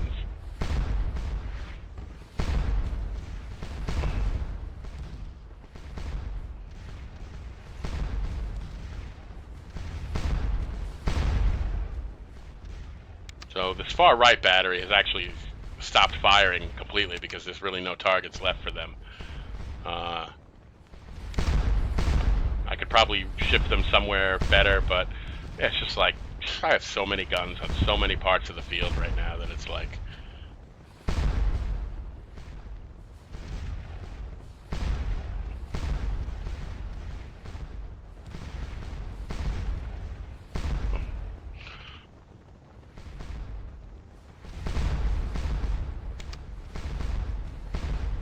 An extra supply wagon here. Don't need 2 supply wagons for 1 battery. And I'm still being real stubborn with this horse battery. I really should pull them out. Alright, so we've got almost 13,000 points here.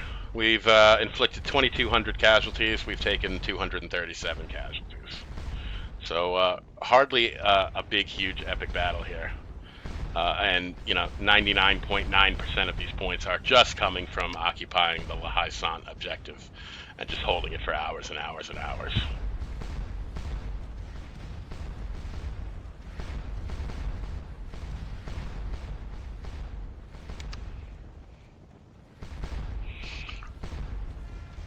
So we're bringing Bruce Brigade back here to keep extending the fortress, and we'll start bringing. And yes, I am pulling guns off the Grand Battery now to start lengthening the Placid-Wall line, and we will link up with kind of the center of Derlan's line.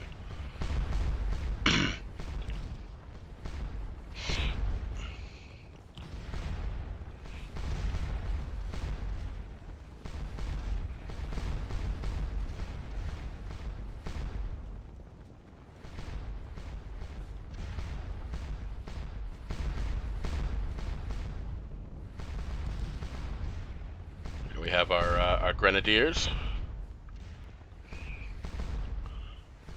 and they are the in the final line here, the last line of reserve here, where they should be.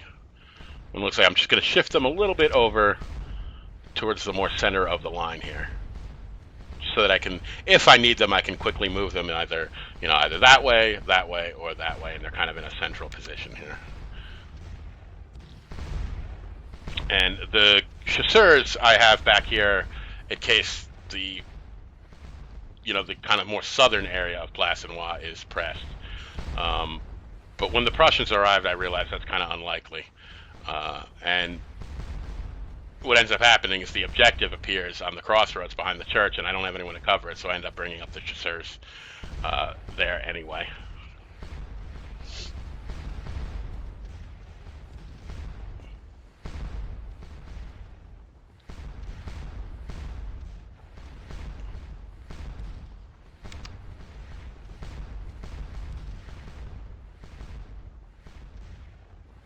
Here's Napoleon. Like I said, at La Belle Alliance, very easy to just click on him and see him.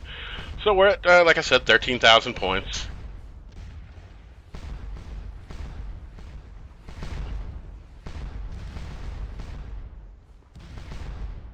And we need 30,000 for a major victory, so we're almost halfway there. 15,000 would be halfway there, so we're closing in on halfway there. And as you can see, 1, 2, 3, 4, 5, there was a gun here, so we have routed this gun, and we now have only 5 guns firing at La Haye Sainte. I always say it wrong. I want to say La Haye Sainte. That's what I want to say, but it's La Haye Sainte.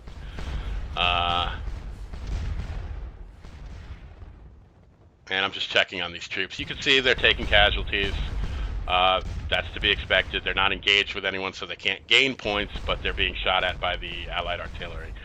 And if it falls below the amount of men that we need to occupy the objective, we will just send another unit in from the many units we have stacked up in the Orchid behind La Haye Sainte. So you can see La Haye Sainte is responsible for 10,500 of our points. So only 3,000 of our points are, or 12,000 or 2,500 points are from casualties. So yeah, La Haye Sainte is responsible for the vast majority of our points so far. We have our corps commander of our cavalry, Milhaud, over here. He's hanging out with Wattier's division.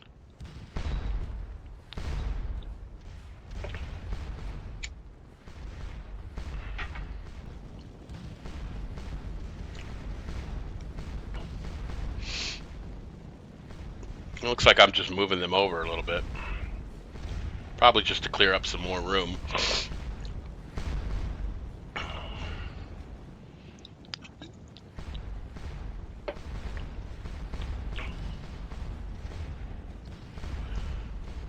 Or so I can shift the Lortz division over a little bit more.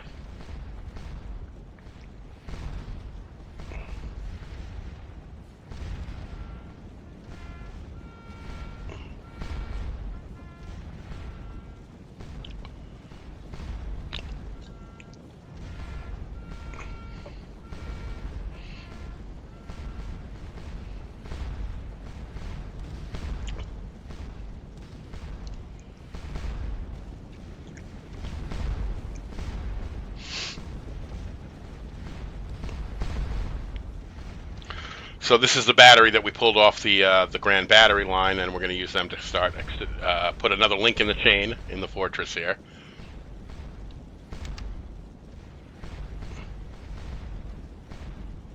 And we're bringing the division commander Durret back behind the lines now, so we're pretty much abandoning this whole position near Papilot and folding Durlan's line kind of back on itself.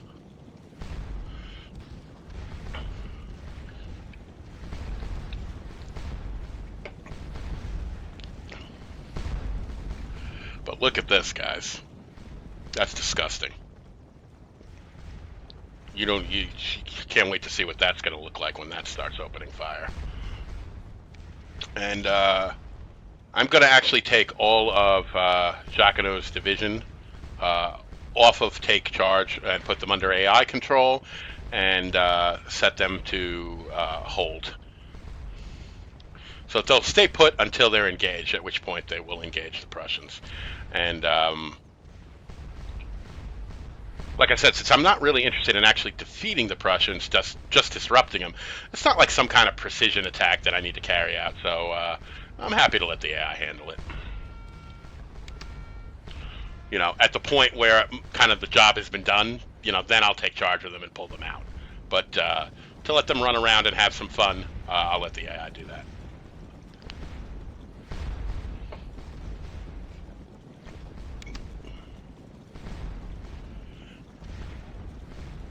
All right, so we'll bring Bruce Brigade up behind the artillery here, and we'll start using them to complete another link in the chain of the fortress here. I don't even know what to call this formation. It's like the Megazord of fortresses. It's like like Voltron of fortresses, fully assembled.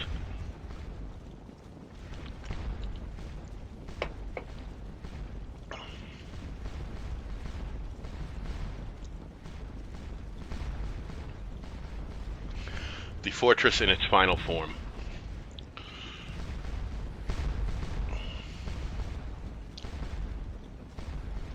Just look at all these guns. Is this freaking crazy? Like, if you were the Prussians and you were coming down the road and you saw that in front of you, wouldn't you be tempted to just, like, turn around and head for the nearest Denny's, call it a day? I know I would.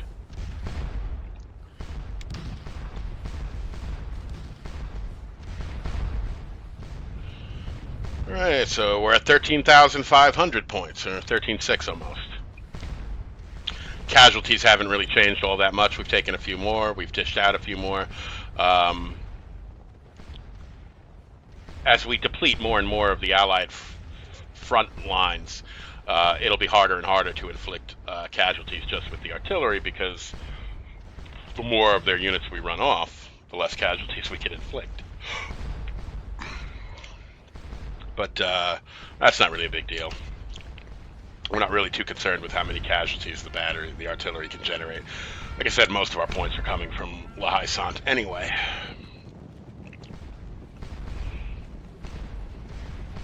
Alrighty. Let's stick another square out there.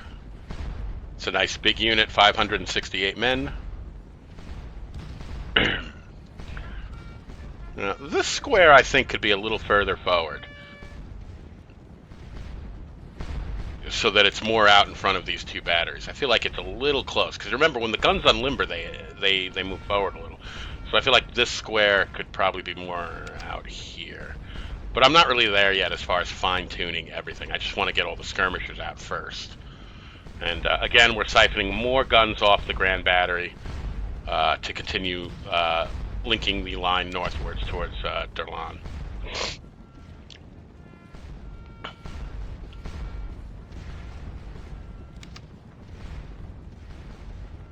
And that's better. So I'm leaving enough space to put a square out there. And we don't have that much more to go here before we link up with Allard's brigade over here and Schmitz's brigade over here. We've got our cavalry of Watier's division in reserve.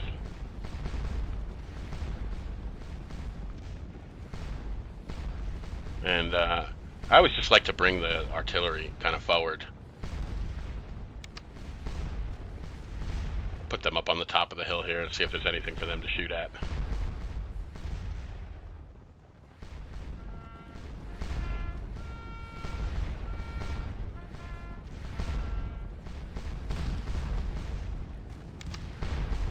And you can see the ridge is kind of right here, so I'm kind of trying to put this battery so that they end up deploying kind of right on top of the ridge here.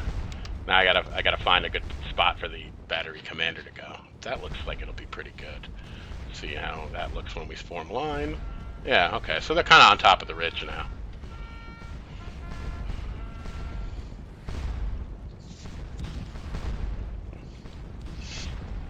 So we still have these Dutch-Belgian forward line. They're still hanging out there. They're really taking a pounding. I don't know how much longer they can stand there and take that. And then out here, of course, there's another line. I don't know if they're still there, but I can see that most of Byland's brigade is still occupying their positions on the ridge here. You can see this unit, the forward unit, and then this unit, and then there's one over here too. So Byland's brigade is still pretty much intact, or at least they're all still there. So we still got a lot of targets to shoot at here because our artillery can see all these units.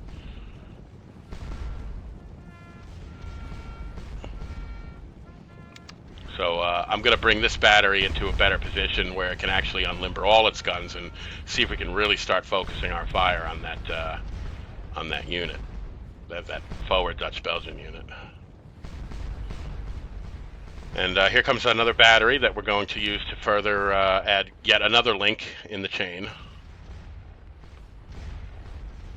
And I think that's the last one. I think I just bring up infantry to fill the plug here because the Prussians aren't really going to hit around up here. They're much further, so we don't need to keep extending fortresses. And I think I just bring some infantry up to link up the last part of the line here.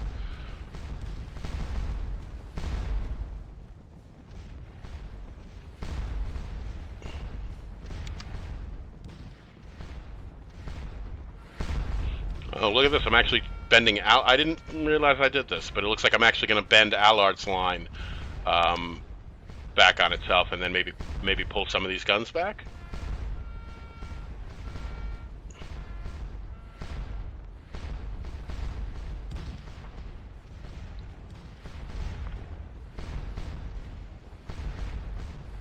And oh my goodness, look at that. So that's crazy. And then we still have battalions in reserve. We still have cavalry. We still have the Imperial Guard. It's just endless depths of defense here.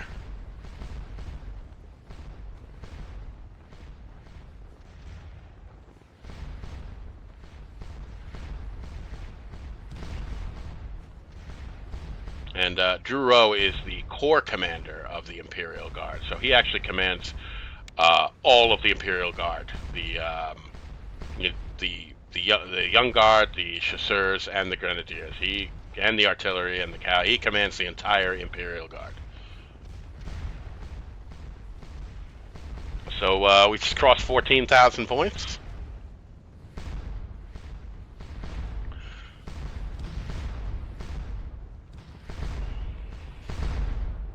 Keep racking it up. And I think finally we're going to pull the last of Kellerman's cavalry out from where it's watching the Hugo Mont area here, which nothing is happening on at all. So I think we can finally pull them off that flank cover there and just kind of pull them back towards the main line here.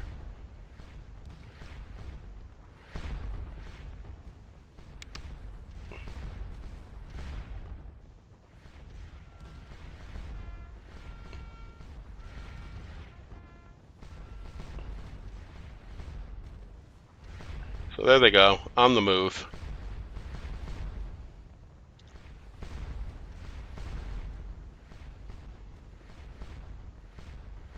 And yeah, this is Pyre's division of Kellerman's Corps.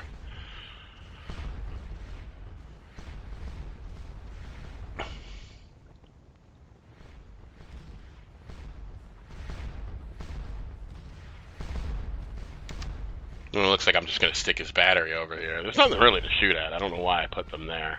I mean, if there was something to shoot at, this battery would be firing, and they're not. All their guns are quiet. So, I guess nevertheless, I just decided to stick the battery here because if anything does approach, they'll be the first to get shot at. These guns are still firing. They're probably firing at the troops in Mont. So as you can see, the curvature of the line now is really starting to shake shape.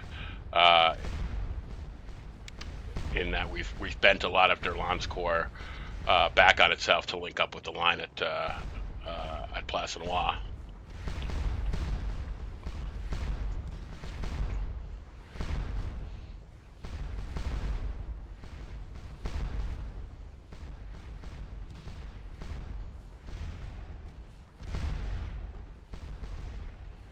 And yeah, like I said, I know this is pretty boring to watch, guys, because there's not really much going on except what, basically what I'm doing is setting up the fortress, the mega Zord fortress at Positional to meet the Prussians. But when that time comes, I promise you it'll be worth it, because wait till you see the butt kicking we give the Prussians. It's definitely worth watching.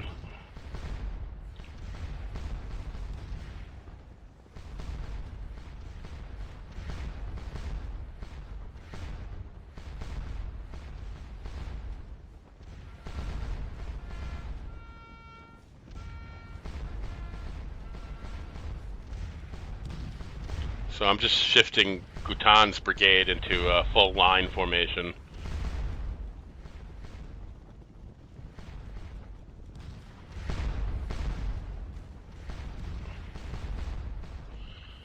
Alrighty, so we have Allard's brigade has now bent back on itself and we are almost pretty much completely linked up here.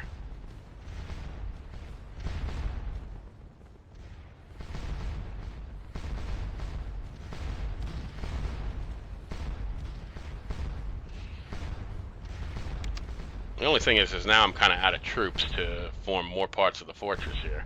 But at this point over here, I don't know how much I really need actual full fortresses. I think we're a little north at this point of where the main part of the battle with the Prussians is going to be.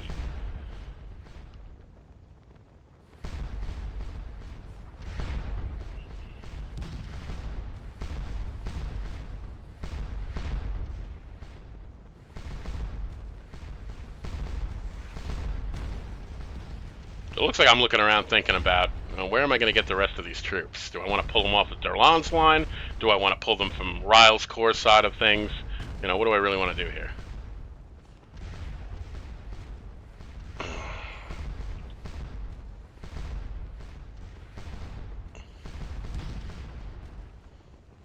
I just can't figure out where the hell I want to put Watier's cavalry, can I? I just keep moving them around. I'm going to move Derlan up behind the guns so he's easy to find.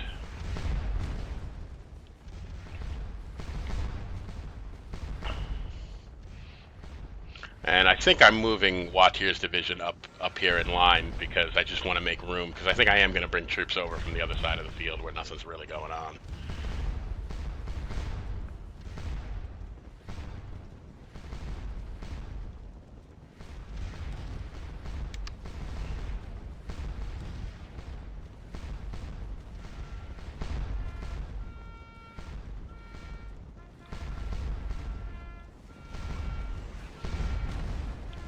Of course, like a dummy, I moved the gun battery away where I just placed it, so I'm gonna have to. Oh, it looks like I'm gonna bring that gun battery over here and create another link in the fortress here. It's a horse battery, but we're, like I said, we're a little far north now at this point of where I think the main battle with the Prussians is going to be. So I think we can kind of terminate the fortress kind of right here, and we'll just kind of move some infantry up into kind of a flank guard position. I don't want to take too many guns off the Grand Battery because, then it's not much of a Grand Battery anymore. I've already taken about 2 or 3 batteries off of it. So it's already not as impressive as it was, but since nothing's really going on over on that side of things, I'd rather have them be where the Prussians are going to come from. So, all right, we can finish kicking off skirmishers now. We've got it done up to here, so we have to do this battery, this square, this battery, and then I think I got one more square over there. And that should pretty much cap off the fortress.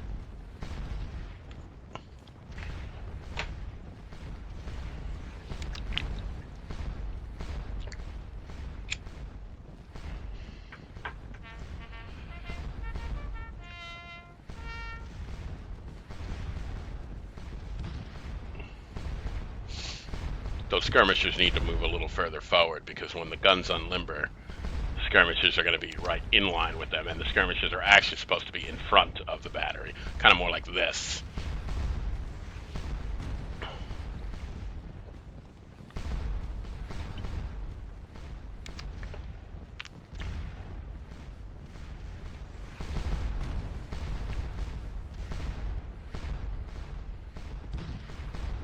So almost 15,000 points. We are just about halfway there in 3 hours. Not bad at all.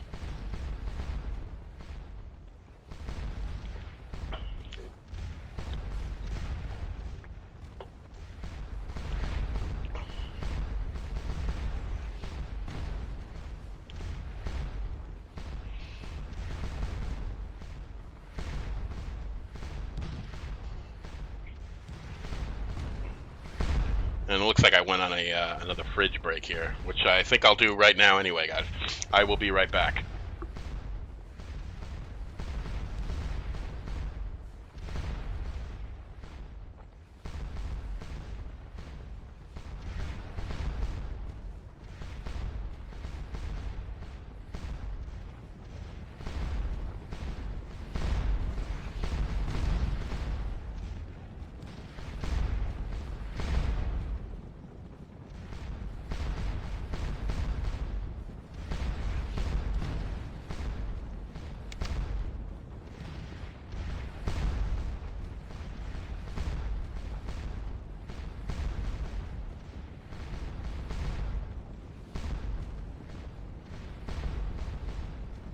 All right, fellas, I am back here for the last 10 minutes of this video here. We'll stop it at 14:30. We're at almost 14:20 now.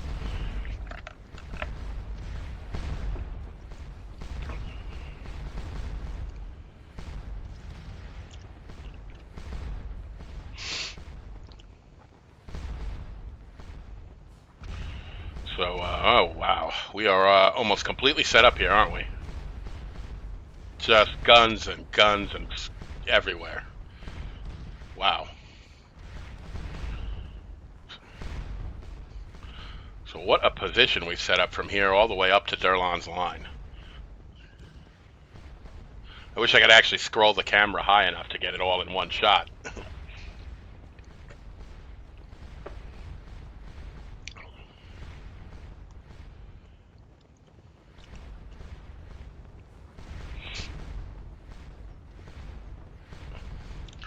Now see this crossroads here, this is where the objective actually appears. But I have a unit in the church because I'm so used to all the other Placid and Law scenarios that we've done where the church was the objective that I wasn't really thinking and put a unit in the church thinking that would occupy the objective. And I just put the unit in there. I didn't even put an officer in there. So yeah, don't watch a movie when you're trying to play this game, guys, because sometimes you don't think everything through.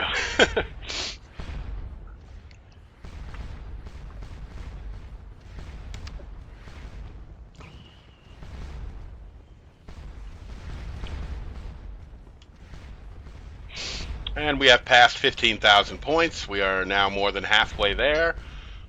And the casualties are still relatively similar. You know, we've inflicted about 2,200 casualties. We've taken about 250. So we've inflicted 10 times more casualties than we've taken. I mean, out of a 77,000 man army or something, we really haven't taken any casualties yet. So I have another gun battery coming up. But I think this is pretty much the end of the fortress right here. I don't think we need to go any further. Most of the battle is going to be in the center here.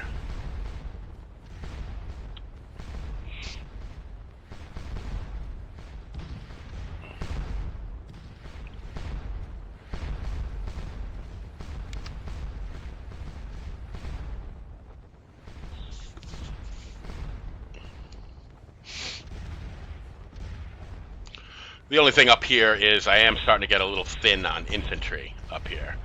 You know, down in here where most of the battle is going to happen, yeah, I'm pretty sturdy. We got assault columns behind every one of these squares. We have infantry units in reserve, so we're pretty good there. But up here, I'm getting a little thin. So I may not do it in this video. It may be in the next one, where I think I'll bring at least another brigade over from Ryle's corps side of things to thicken up my infantry line. And now the last final touch is to grab supply wagons and make sure that every battery along this gun line here has a supply wagon. And the main reason for that is for the men. A lot of what we're going to be using is canister fire, and the French guns just don't carry a lot of it. We're talking like somewhere between 8 to 10 rounds each gun. So they burn through canister really, really quickly. So you have to have kind of a battery or a supply wagon by every battery and keep running them back and forth to make sure those guns keep pumping out that canister fire. So at this point, what I'm basically doing is going around looking for any supply wagons and to just make sure that every battery along this front here has its own supply wagon. So all I have to do is go click, click, click, and just run down every battery with supply wagons to keep that canister fire hot.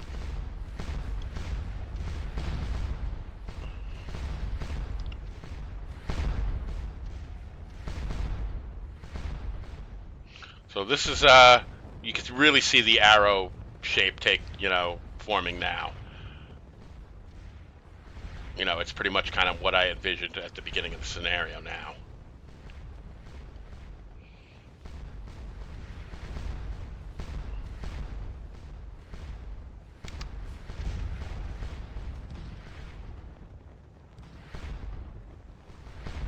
So this battery is actually firing. They've only got 2 guns on the line, but I guess they have a nice little view through these woods right here to shoot at some of the troops in Mont.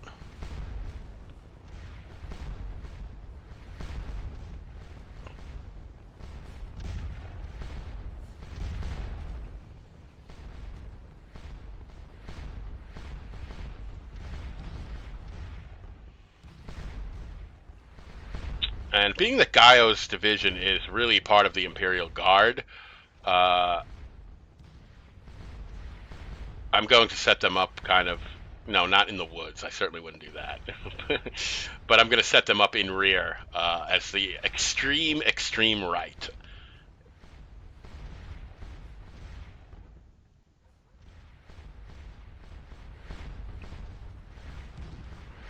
Which turns out to be completely unnecessary, but obviously before the Prussian attack, when I was actually playing the game, I certainly didn't know how the attack was going to develop.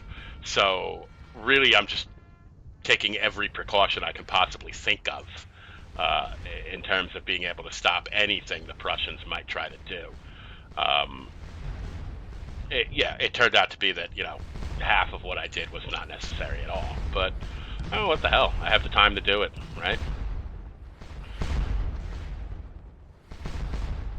So we're now at 15,600 points.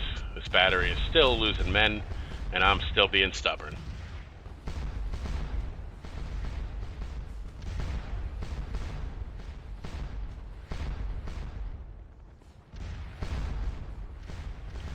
We're down to 5 guns. Nope, still being stubborn.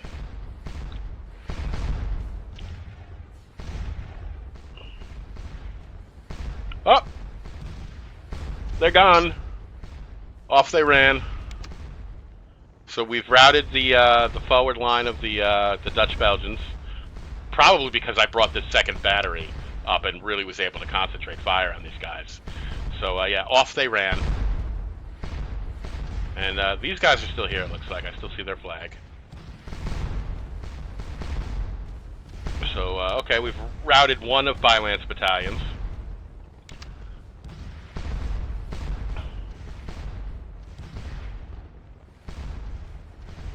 And as you can see, I've kind of let the fortress formation kind of tail off here. I don't know if I'm going to form this unit as a square right by them.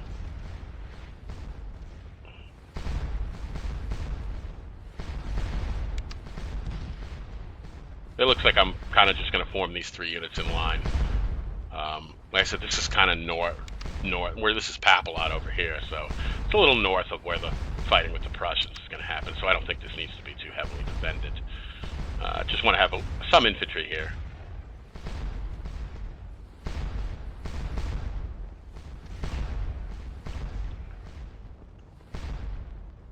And last but not least, finish kicking off our skirmishers to complete the proceedings here with the fortress.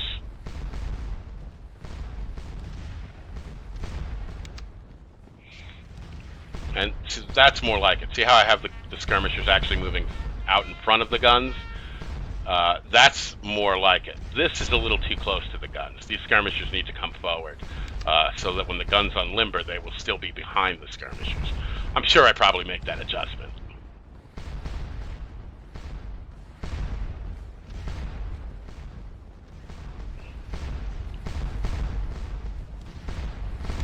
And I'm just linking these three lines up, that's all that is.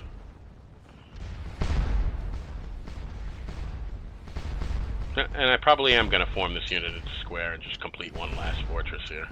But I'll have to bring some more infantry up if I want to screen them. I don't have any more units back here now. I think all that's back here now is cavalry. And we'll move Durette, who's the division commander. We'll move him into position. Commander bonus for everybody.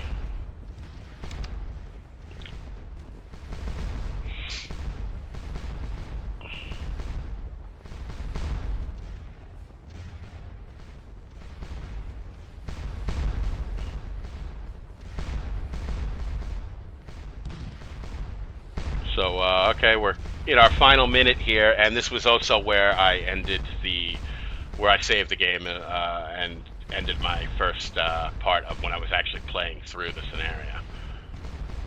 So, this is the end of a 3-hour run for me here. And, yeah, I'm pretty happy with the setup so far.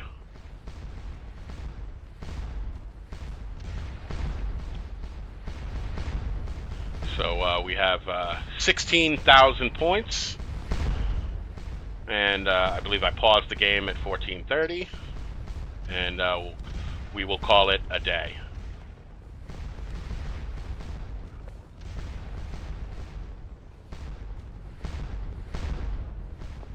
And there we go. I've paused the game, and that is it for this video, guys. So we've covered now from 11:30. To 14:30, so 2:30 in the afternoon. We've held La Haye Sainte for hours now. We've gotten almost 17,000 points, and we've completely redeployed our army and have it set up in a kind of arrow-shaped defense. And we still have a few more hours to go, so I can fine-tune it even further. But the Prussians have absolutely no idea what it is they're walking into. So okay, guys. That's pretty much it for this video. If you thought this video was boring, wait till you see the next one, because that literally is almost 2 hours of just sitting there twiddling our thumbs, because now we're to the point where the defense is pretty much all the way set up. So, you know, that video just, I don't know what the hell I'm going to talk about, because it's just nothing until the next video when the Prussians show up. But it will all be worth it, guys, because when the Prussians show up, you know, then you're going to get something to watch. But for now, we're just sitting here accruing points from La Haye Sainte, and we're almost halfway there. And I will see you guys for the for the next video. Take it easy, guys.